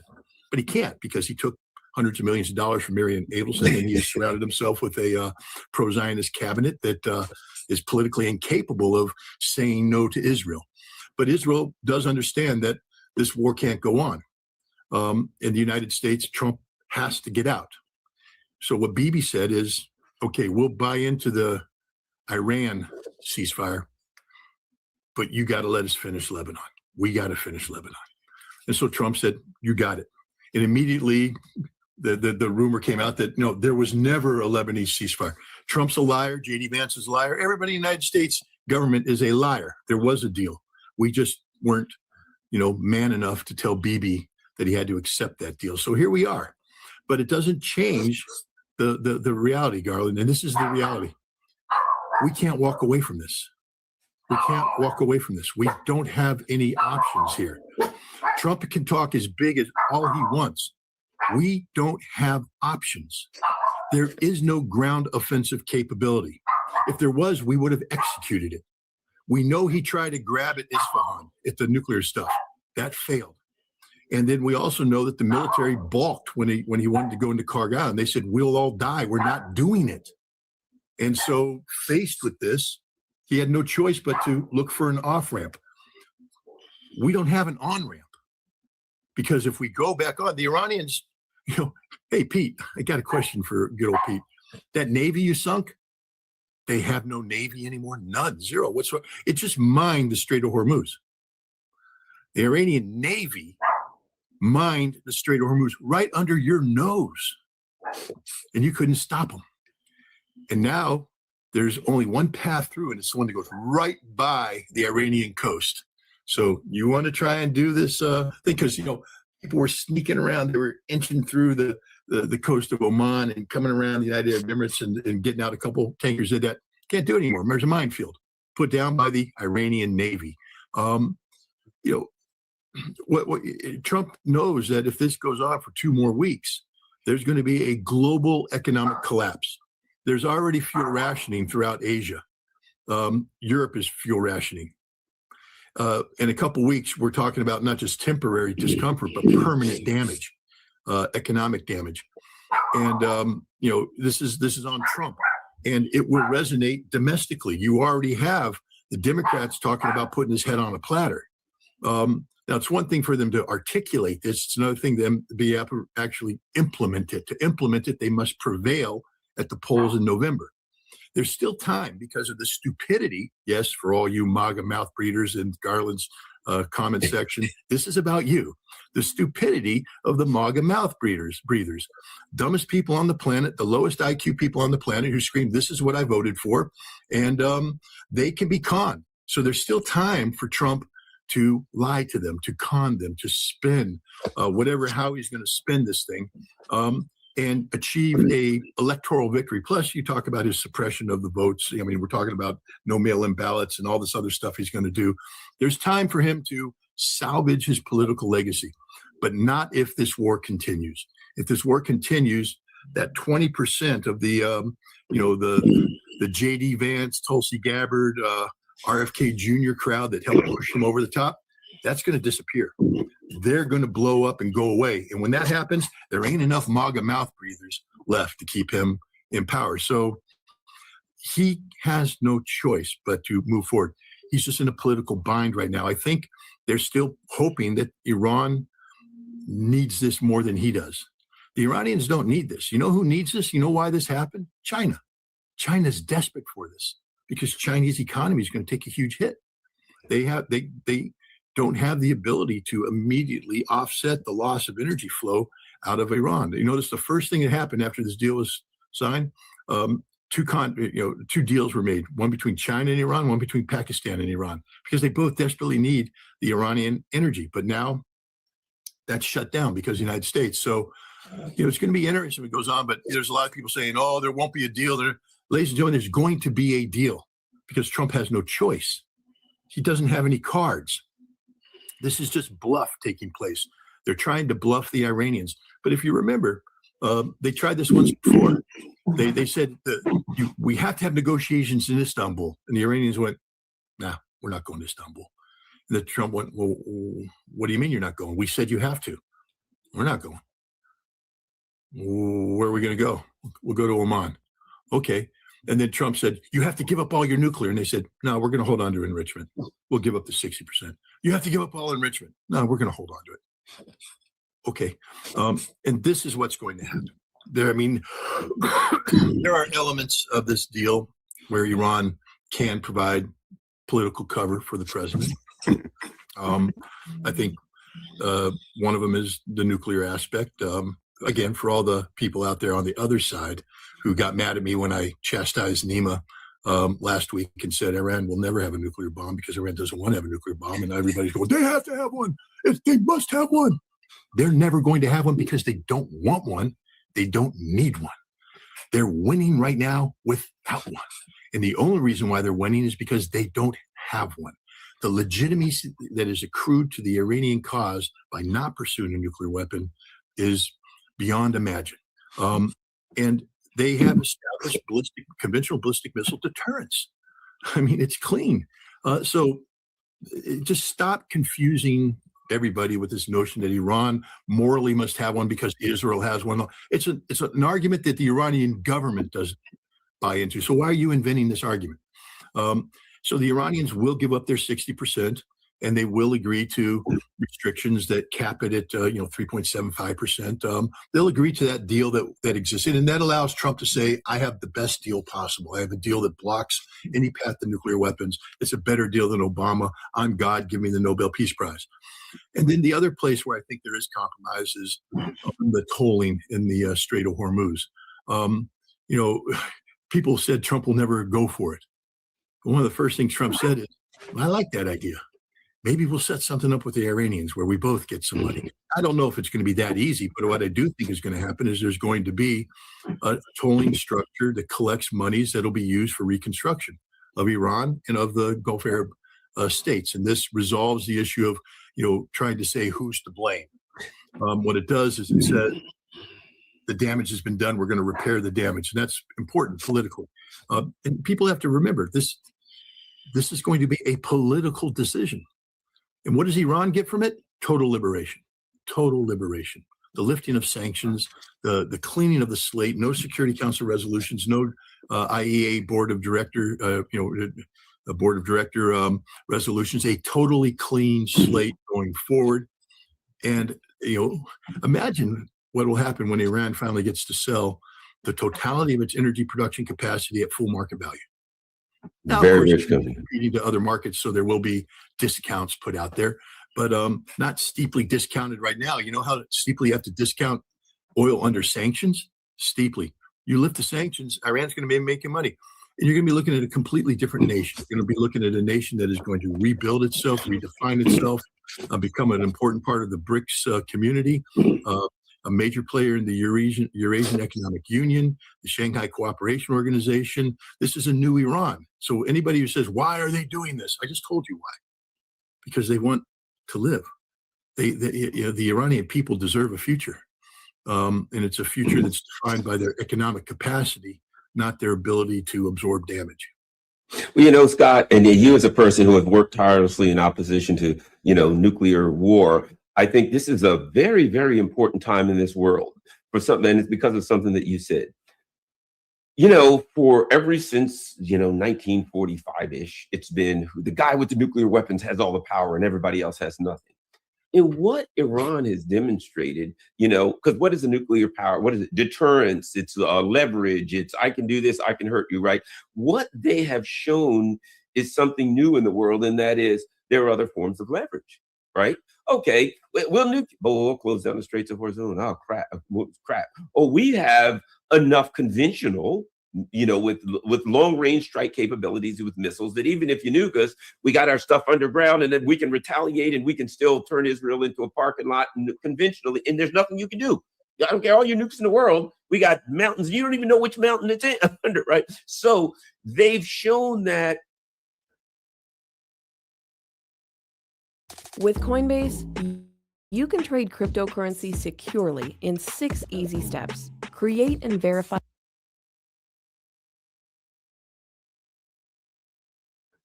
Countries, before it was always about nukes, but they've shown that there are circumstances where countries can have economic leverage, can have conventional leverage, and can have alliances and things like that. So maybe it's a time for other countries around the world, because you know where we were heading. It was, okay, if Iran gets nukes, well, you know what's going to happen. Saudi Arabia is going to say, I got to get nukes. Everybody's saying, well, Turkey's scared because Israel's like, Turkey's next. Okay, Turkey has to get nukes. We're at a point where it could have been everybody gets nukes. And you know as well as I do, if everybody has them, sooner or later, somebody's going to throw one at somebody. And once that happens, they go, all bets are off. We're lucky if we survive. So it maybe, just maybe, I'm being optimistic here, this is a circumstance where people in countries can start looking at other ways for deterrence and leverage other than just nuclear weapons. I'm being over optimistic. What do you think? No, I think, first of all, Iran's blessed by the fact that they, their geography.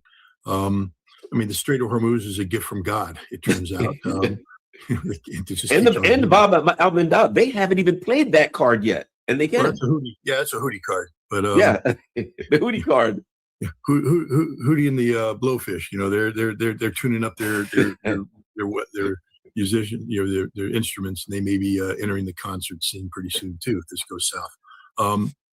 But again, just to make the following point, as brave as the Houthi are and all that, the people are like, why haven't they jumped in yet? Why haven't they jumped in? You guys know that they did get the crap pounded out of them. They're brave, and we didn't break them, but they got the crap pounded out of them. People are suffering. And so right now their government is, struggling to restore just basic livability. And now they're like, oh, God, you want us to do this again?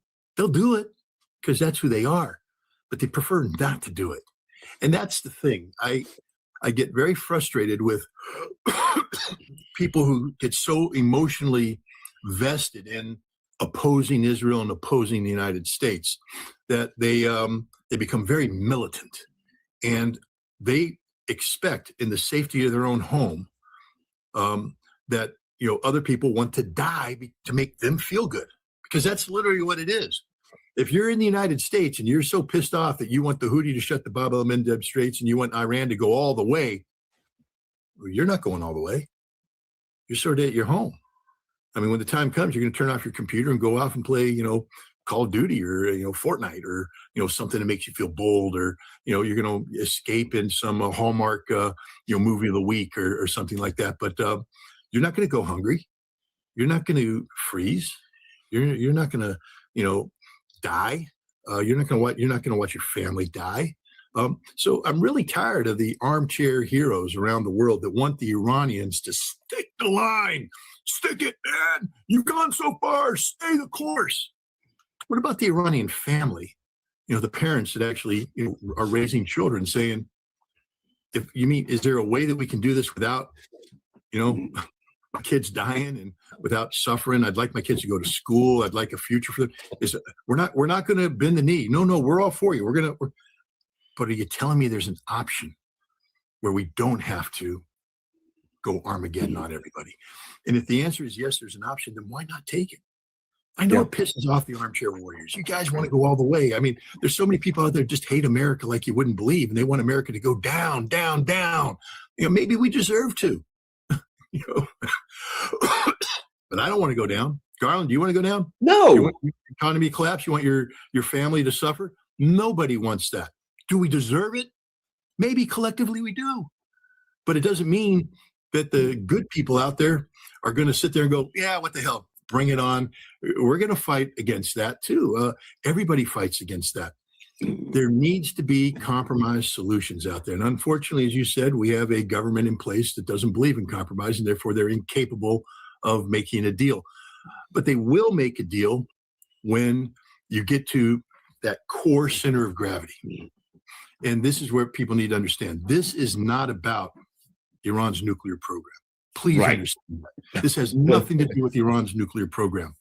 This really has nothing to do with the Lebanon and Hezbollah and all, because we're dealing, and sorry to be angering certain people, but we're dealing with MAGA mouth-breathing oxygen thieves. That certain class of American society with the lowest possible IQs before you become incapable of civilized thinking, who believe in this man, this orange-faced baboon, this cult of personality, and they will rally around. So what is the center of gravity here? Donald Trump. He's the center of gravity. He doesn't care about nuclear. He doesn't care about it. He doesn't understand it. He's too stupid. Really, he's one of the dumbest people that walk the face of the earth. He cares about Donald Trump. He cares about creating an image. It's all about image. Go back in New York City. Garland, I don't know if you've ever driven in New York City coming down the Henry Hudson, looking off to the left. In the old days, before the first Trump election, there was a whole string of buildings. And they all said Trump, Trump, Trump, Trump. I shouldn't read the thing, but I'm just going to make this one statement. For all you people that are criticizing me for voting for Donald Trump, you do know that the alternative was voting for Kamala Harris, who was part of an administration that said they were ready to go to nuclear war with Russia, and that the CIA said there was a 50% chance that we'd have nuclear war by 2024. And if she got elected, there's probably about 100% chance we'd have had a nuclear war by the summer of 2025. So pound sand, I really don't give a shit what you think. The bottom line is I voted to stop a nuclear war. But what I didn't do is blind support of the orange-faced baboon. And I've been critical of him ever since, especially when it comes to Iran. So take your low IQ analysis and get the out of my life. I'm tired of it. And then having said that, I'm going to click off the comments because my wife tells me I shouldn't read comments. But Trump's all about image. I mean, if you go into the lawsuit against him, it's all about how he promotes himself, what value he attaches to his name.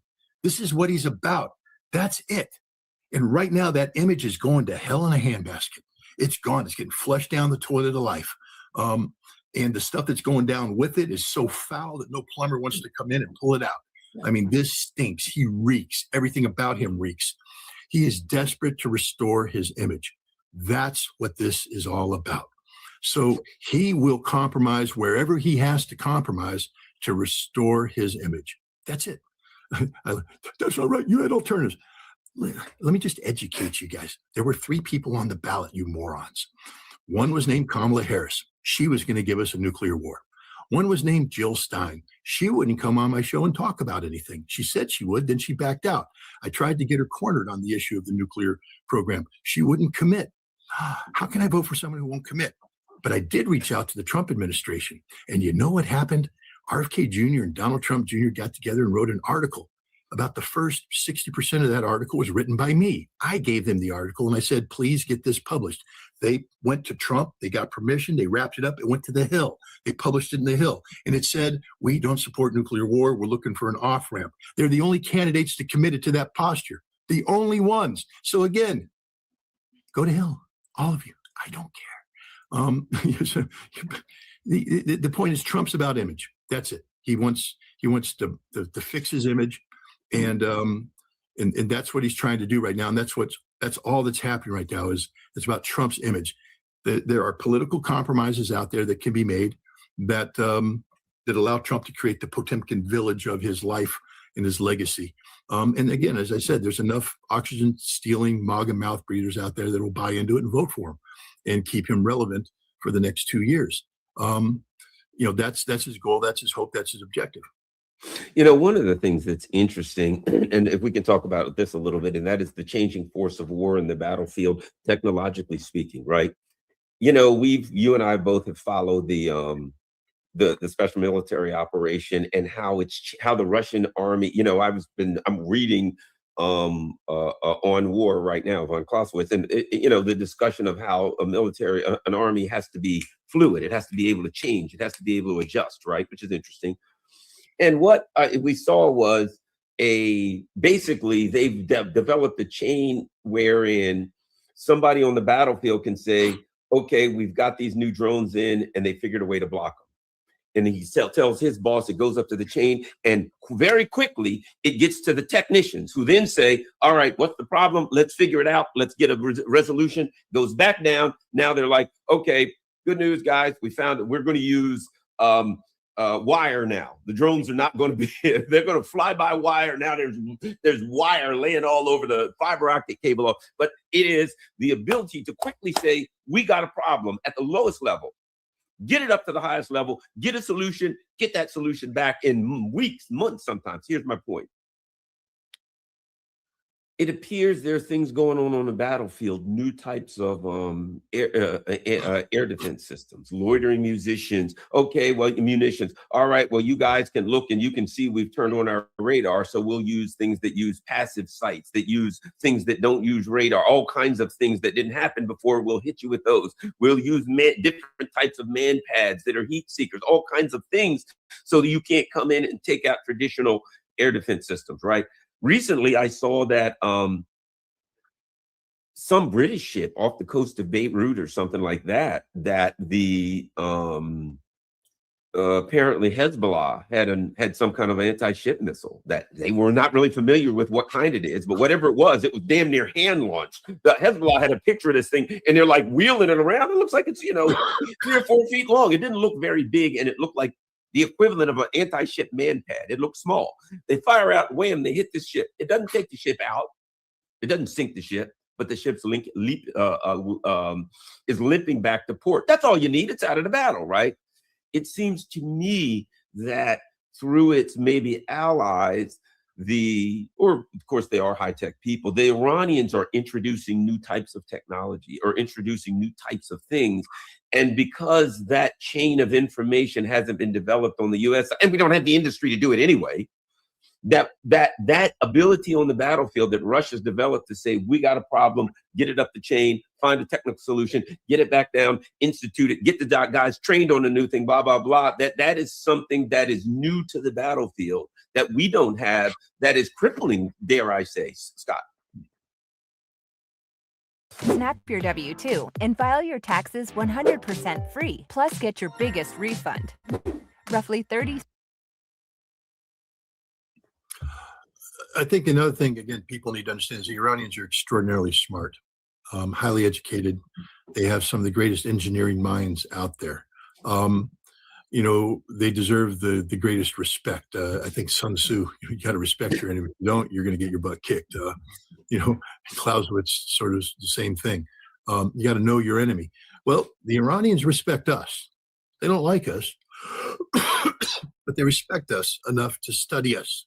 If you didn't respect us, you wouldn't study us. You'd ignore us, sort of how we ignore them. They've been studying us in the Middle East for a long, long time. And remember, people, Ernest Will was a mission where we escorted tankers through in 1987, 1988. Prior to that, we had, if you want to get to the basics of it, when we sent Eagle Claw and Desert One, we showed a capability, and we pulled back and we started doing a bigger rescue mission. The Iranians began studying us, began reverse engineering what we were doing.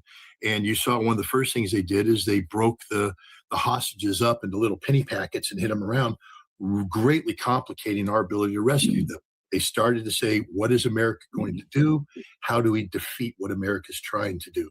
And Ernest Will, that turned into Operation Praying Mantis, where we attacked their oil fields, and then we attacked their Navy, and then we shot down an airliner, killed 290 civilians. But the Iranians looked at how we did. They capture all of our signals. They capture everything that happens, how we communicate. When we went into Iraq, the Iranians were right there listening to everything. The Iranians worked with the Shia, Muqtada al-Sadr's people, came up with explosively formed projectiles to defeat American armor, very successfully, by the way. They were thinking the entire time. In Afghanistan, they watched everything they do. They were so good at watching this that when the Beast of Kandahar took off one day, a giant, stealth American drone that was flying over Mashhad, collecting intelligence, the Iranians intercepted it. Now that's like a big deal, because when it takes off, it's controlled by a ground station. It has an encrypted data link, and we're controlling it. So even if you intercept the data link, all you're getting is nothing.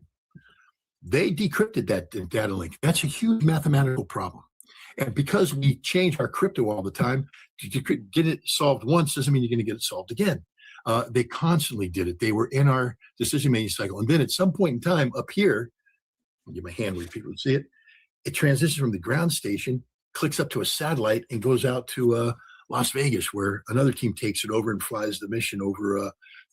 And that handoff, what the Iranians did is intercept. So we tried to hand off to a satellite, and the Iranians had their own capability, went in and said, that's okay, we got this one.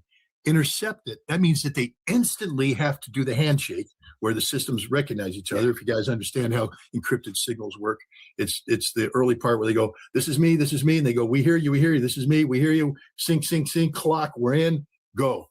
The Iranians had the handshake. They came in, did the secret handshake, and stole it, took it in, landed it, and they own it. Do you guys understand how hard that is? And that only comes because they spent so much time listening and monitoring. They've done that with everything. Iranians, a couple of years ago, signed a deal with the Syrians where they started putting in their air defense. Now, why is this important? The United States was flying air missions over Syria with everything we had. And the Israelis were flying air missions over Syria. So guess who's sitting there collecting intelligence on how the United States and Israel flies missions? And it's a learn by mistake kind of thing. They think they got a solution. They're doing what standard air defense is, radar oriented. Put your radars out there, scan, find, lock, shoot, guide. But what they didn't realize is the Israelis and the Americans are like, thank you very much. As soon as your radar comes on, we lock, anti-radar missile, boom, out. As you come in, we jam, your radar missile goes off, and you're not shooting anything down. And the Iranians are like, damn it, okay, what do we do? How do we do? How are they operating? What if we go to electro-optical guidance? Sort of passive, they can't detect that. And if we get them down low enough, we can track them. Now, we're going to have to fire that missile, and we're going to have to guide it in electronically. And but then what we can do is transition over to infrared, which is a passive seeker. And so now you got a passive infrared, so you electrically guide, passive seeker comes in, locks in, and they're in. Now they can do chaff and flare, but normally you don't do chaff and flare unless the system tells you radar lock, radar lock, radar lock. There's not a system that goes IR lock, IR lock, IR lock. So they're flying around thinking they're okay, and boom, you got hit. And that's what the Iranians did. They built a whole new generation of air defense. Now there's limitations. This isn't as good. If radar works perfectly, radar works very good. It's tough to beat radar. But the United States, we have, the EF-18s and the EF-6s, prowlers and growlers that are out there jamming signals and all that, and we're pretty good. The Iranians aren't going to beat that consistently. But prowlers and growlers don't do anything. It's electro-optical and infrared. And so the Iranians redefined the battlefield without us knowing. And that's what happened in this war. The Iranians said they're going to come in heavy. Do we want to go toe-to-toe with the world's most powerful air forces who have spent their entire careers taking out radar installations? And the answer is no. So what they did is they set up a lot of decoys, a whole bunch of decoys. And decoys are pretty sophisticated, especially radar, because all you have to do is simulate a radar signal. You don't actually have to have all the sophisticated electronics that turn that take the return and turn it into something. You just have to pulse as if you're doing something. And our guys sit there and go, they're pulsing, shoot them, bomb them, blow them up. And so they had radar places all over the place, and they're just absorbing our ammunition. Meanwhile, underground someplace is the real radar and the real missiles waiting. And so they get us to the point where we go, we have air supremacy. And they get us to the point where we don't have any more long-range standoff weapons, because we, even though we had this great anti-radar capability, we didn't want to test it. We don't want to put an airplane in there and have the 10% solution shoot us down. So we kept launching from a distance. And now we ran out of ammunition. But we go, it doesn't matter, because their radars are all destroyed anyways. We got them all. You heard Pete Hedge said, brag, we got them all. There's no more radars left in Iran. And so in we come. Two things happen. One, the Iranians bring their radars out. That's what shot down the F-15E, was a Russian manufactured radar guided missile, because the F-15 wasn't expecting to see it. And it came in and there was no jamming, and they didn't have the SEAD because we didn't need the SEAD. There's no more radars. And bam, down goes the F-15E. Now we come in with all the aircraft to rescue this guy, the Sandies, as they like to call them. And out come the electro-opticals, and they shoot down an A-10. And they start hitting other things. And suddenly we realize we don't control this airspace at all. We're not in control of this airspace. The Iranians are in control of this airspace. And this is one of those big game-changing moments. So right now, I can guarantee you there's special tactics guys in Yuma and in Nellis Air Force Base going, how do we come up with tactics to deal with this? And they're working it. They're working the problem. They flew some pilots back there, and they're sitting there flying mission profiles, trying to get it, to bring it back to their squadrons, to re-educate them quickly. But as you pointed out, we don't do this as well as anybody else, because when we talk about innovative tactics, the aircraft manufacturers are going, well, you can't fly outside of the agreed profile. That's what our contract says. If you start doing that, we can't guarantee the contract anymore. We can't do this. We can't do that. And we're not very good at this, but that's where we're at, ladies and gentlemen. We don't control the skies over Iran. We don't control the waters around Iran. We don't control anything in Iran. We're out of ammunition. We can't defend ourselves. And the economy is about to go literally kaput because of energy crisis. So what options does Donald Trump have? I mean, we'll see. I mean, he may be stupid enough to listen to Pete Hegseth one more time. Boss, just give me one last chance. Sort of sounds like the 8th Alabama at the bottom of Little Round Top, after they went up 7 times. And all the guys are sitting there dehydrated, cotton mouth, can't breathe, down to 2 rounds of ammunition. And everybody's like, that's probably it. And the colonel goes, one more time, boys, one more time. And up the hill they went, and Lawrence Chamberlain charged down, and they all got captured and surrendered. That was the end of the battle. Maybe Hegseth's going to say one more time. Let me do one more time. If he buys it, good. But I think Hegseth has no credibility anymore. None. He said we can do this, and we couldn't do it. And he's now proposing things, war crimes, that I think one of the reasons why the president backed down is because I think you were having a major moment of consciousness in the United States military, where people were saying, we don't erase civilizations. We don't do collective punishment. That's a war crime. We're not going to obey that order. And rather than push it, the president sought an off-ramp, but he can't sell it to Bibi yet. I also think that if you look at over, say, the past 10 or 12 days before this, man, a lot of aircraft were lost.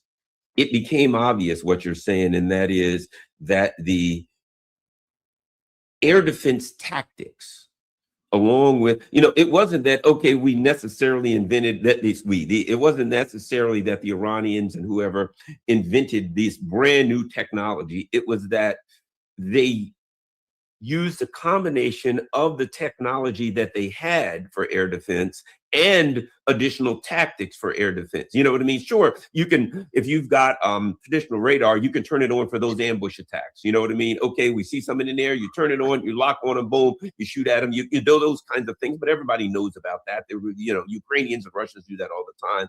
But as you were describing, a lot of tactics were changed, and the U.S. wasn't familiar yet with those tactics and how to counteract them.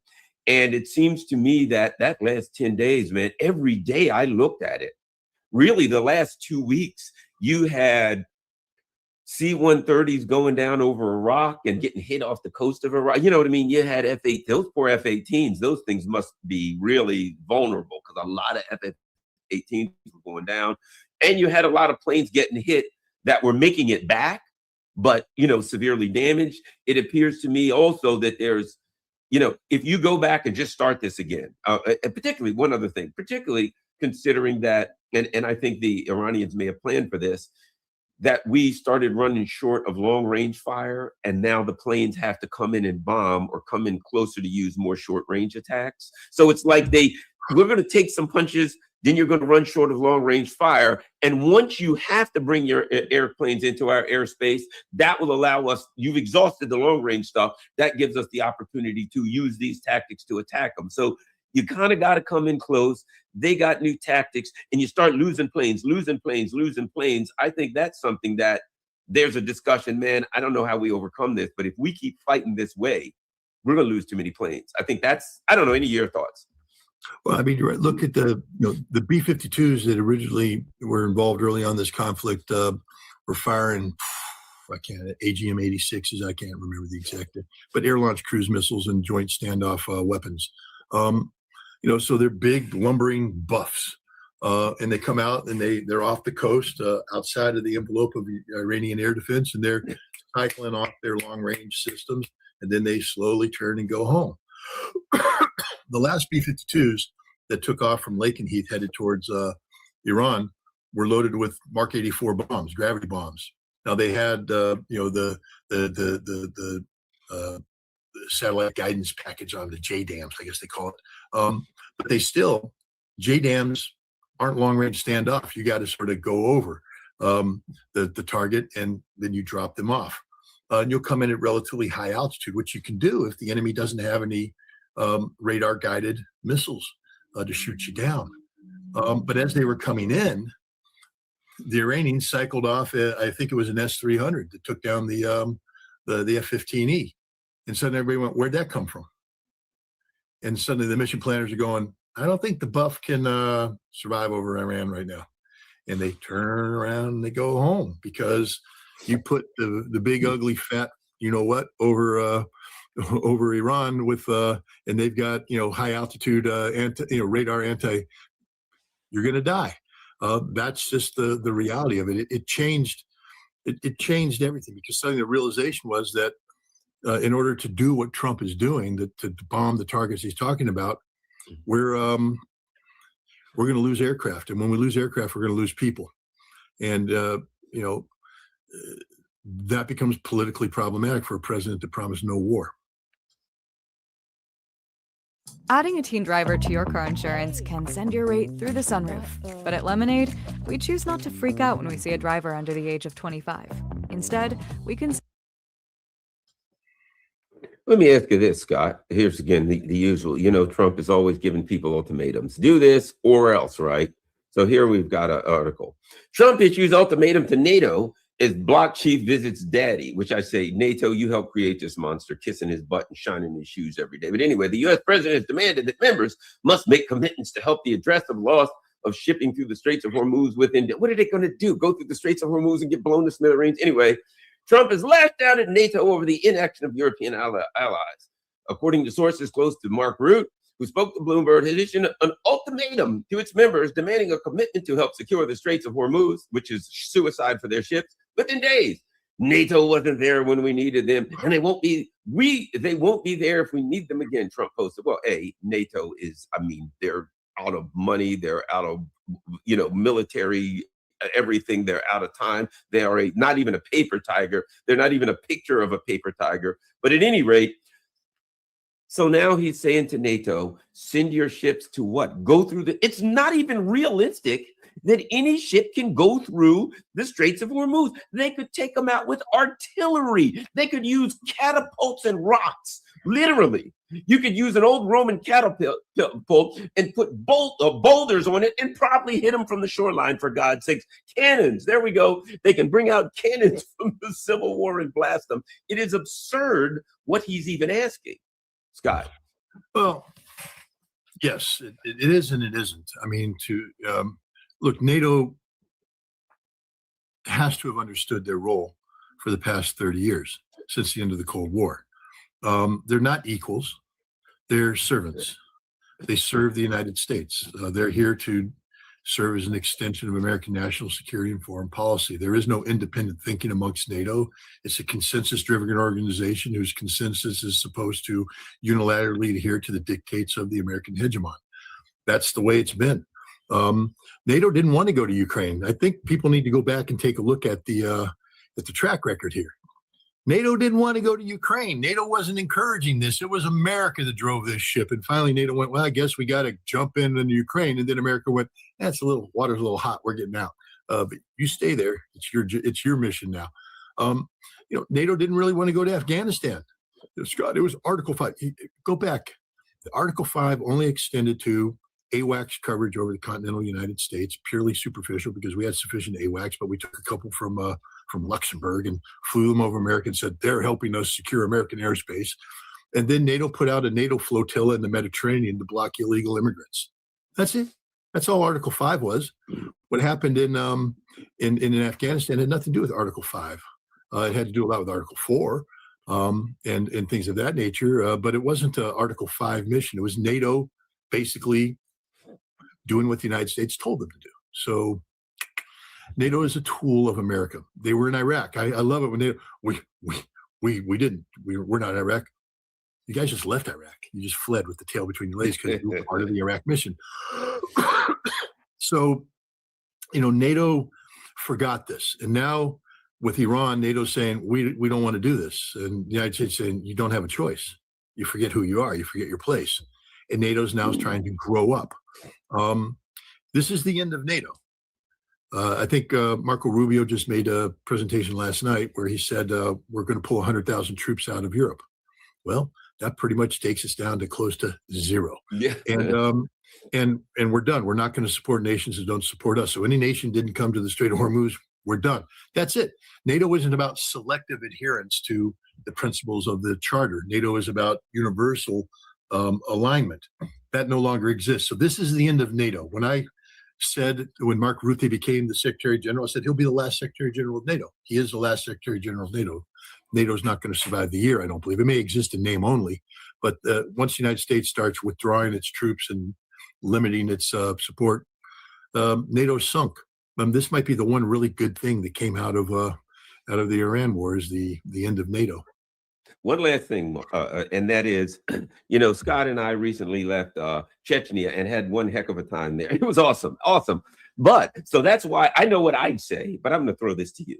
So here's what, the people around the internet. The Chechens are heading to Iran. The Chechens are going to go fight the Iranians. They're going to join the Iranians.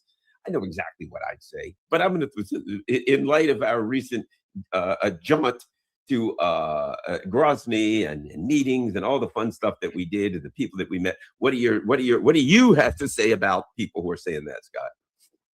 Well, first of all, I would say that the Chechens they're an Islamic people.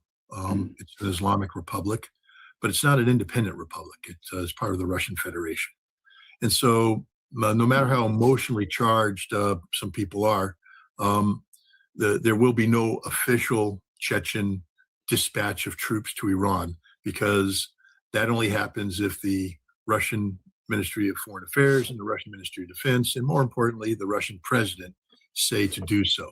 But we also have to recognize that, and this is one of the things that we learned. Garland and I had a fascinating interview with the Grand Mufti of Chechnya, the head religious official, and we talked about Chechen's role as a uniter of the Muslim world. 30 million Muslims live in Russia. Chechnya is located right at the crossroads of Russia and the Middle East, Russia and Central Asia. It's right there. It's the crossroads. The connectivity between Chechnya and the Middle East is manifest. In 2016, 2017, the Russian government dispatched a battalion of military police to Syria, The battalion had about 75% of their members Chechens. It was a battalion from Chechnya. And we spoke to that battalion commander. We got to interview him. And, he talked about, the role that this battalion played in, creating good relations with the people of Syria, because the people of Syria woke up one day, instead of seeing a battalion of Christian Orthodox, they saw a battalion of fellow Muslims. Russians would go to Friday prayers. Russians would pray with them. Russians helped rebuild mosques. There was connectivity. And, this was a big deal. I said, was there potential of this to translate into Iran? I said, Syria was, you had the Alawites who were governing, but the majority Sunni population, especially in the areas where the Chechens were operating. So, it's Sunni and Sunni. I said, what about Sunni and Shia? Because that seems to be problematic. And he said, no, we practice Sufism. It's sort of a mystical application that is very, very closely aligned with the principles of the Shia faith in terms of their outlook, and that there's no problem. Iran and the Chechens have, Chechnya has two fantastic mosques. So the first one is the Heart of Chechnya. It was constructed in 2008, I think finished in 2011. Out of the rebuilding, it was the first major reconstruction project to rebuild Grozny from the horrors of the Russian-Chechen War. And around that, it's literally the heart of Chechnya. That's the center of Grozny. And from that, all of the modernization is taking place. And Garland were there and we saw it. I mean, Grozny is a reconstructed city, modern lights, modern buildings, modern infrastructure, and most importantly, a people at peace with themselves and at peace with the Russians. There is no separating the two, which gets back to Garland's point. Chechens ain't going to Iran unless the Russian government says so. But this trip was a very important trip, and I'm glad that Garland and I were able to go. And I'll just make the point: we couldn't have gone without your support. Everybody that went to my Substack page, skyritter.com, went to the donate page and hit donate. You made this trip happen. We're in the process of making a documentary film, getting the transcripts of the interviews put together, and then we start clipping them and piecing them together. And 90-minute documentary film about Chechnya, about the role of Chechnya, what Chechnya is and the role it can play today. The Chechen miracle, I call it, the ability of Russia and Chechnya to come together and make peace. There's some lessons to be learned in Ukraine, in Iran, and elsewhere. And then again, Chechnya as an Islamic state, the importance of that, what that means, both in terms of the Russian Federation, but as in the Islamic world at large. This is a unique documentary. Nobody's ever done anything like this. I'm excited to be able to do it. But again, we wouldn't have been able to do it without your assistance. So thank you very much. And I'll make one last thing. In June, I'm going back to Russia. As I said, I couldn't talk about the Chechen program before it happened because, you talk too much and things don't happen. There's something very big happening in June, and very big. And it aligns with some of the things that Garland and I have talked about here today. And if you guys want to help out, go back and hit click. Totally, and Garland can attest to this. We paid for everything. Nobody paid for anything of ours in Chechnya. We flew in there. We paid for our hotel. We paid for our travel. We paid for production. We paid for our food because that way no one can say that we're the tool of anybody. And but in order to be able to retain the status of being truly independent, we need your help. It doesn't happen without you. So I thank the people that did support, and I thank anybody who's willing to continue your support. There you go. You can go to scottritter.com as you see. Cool. Follow me.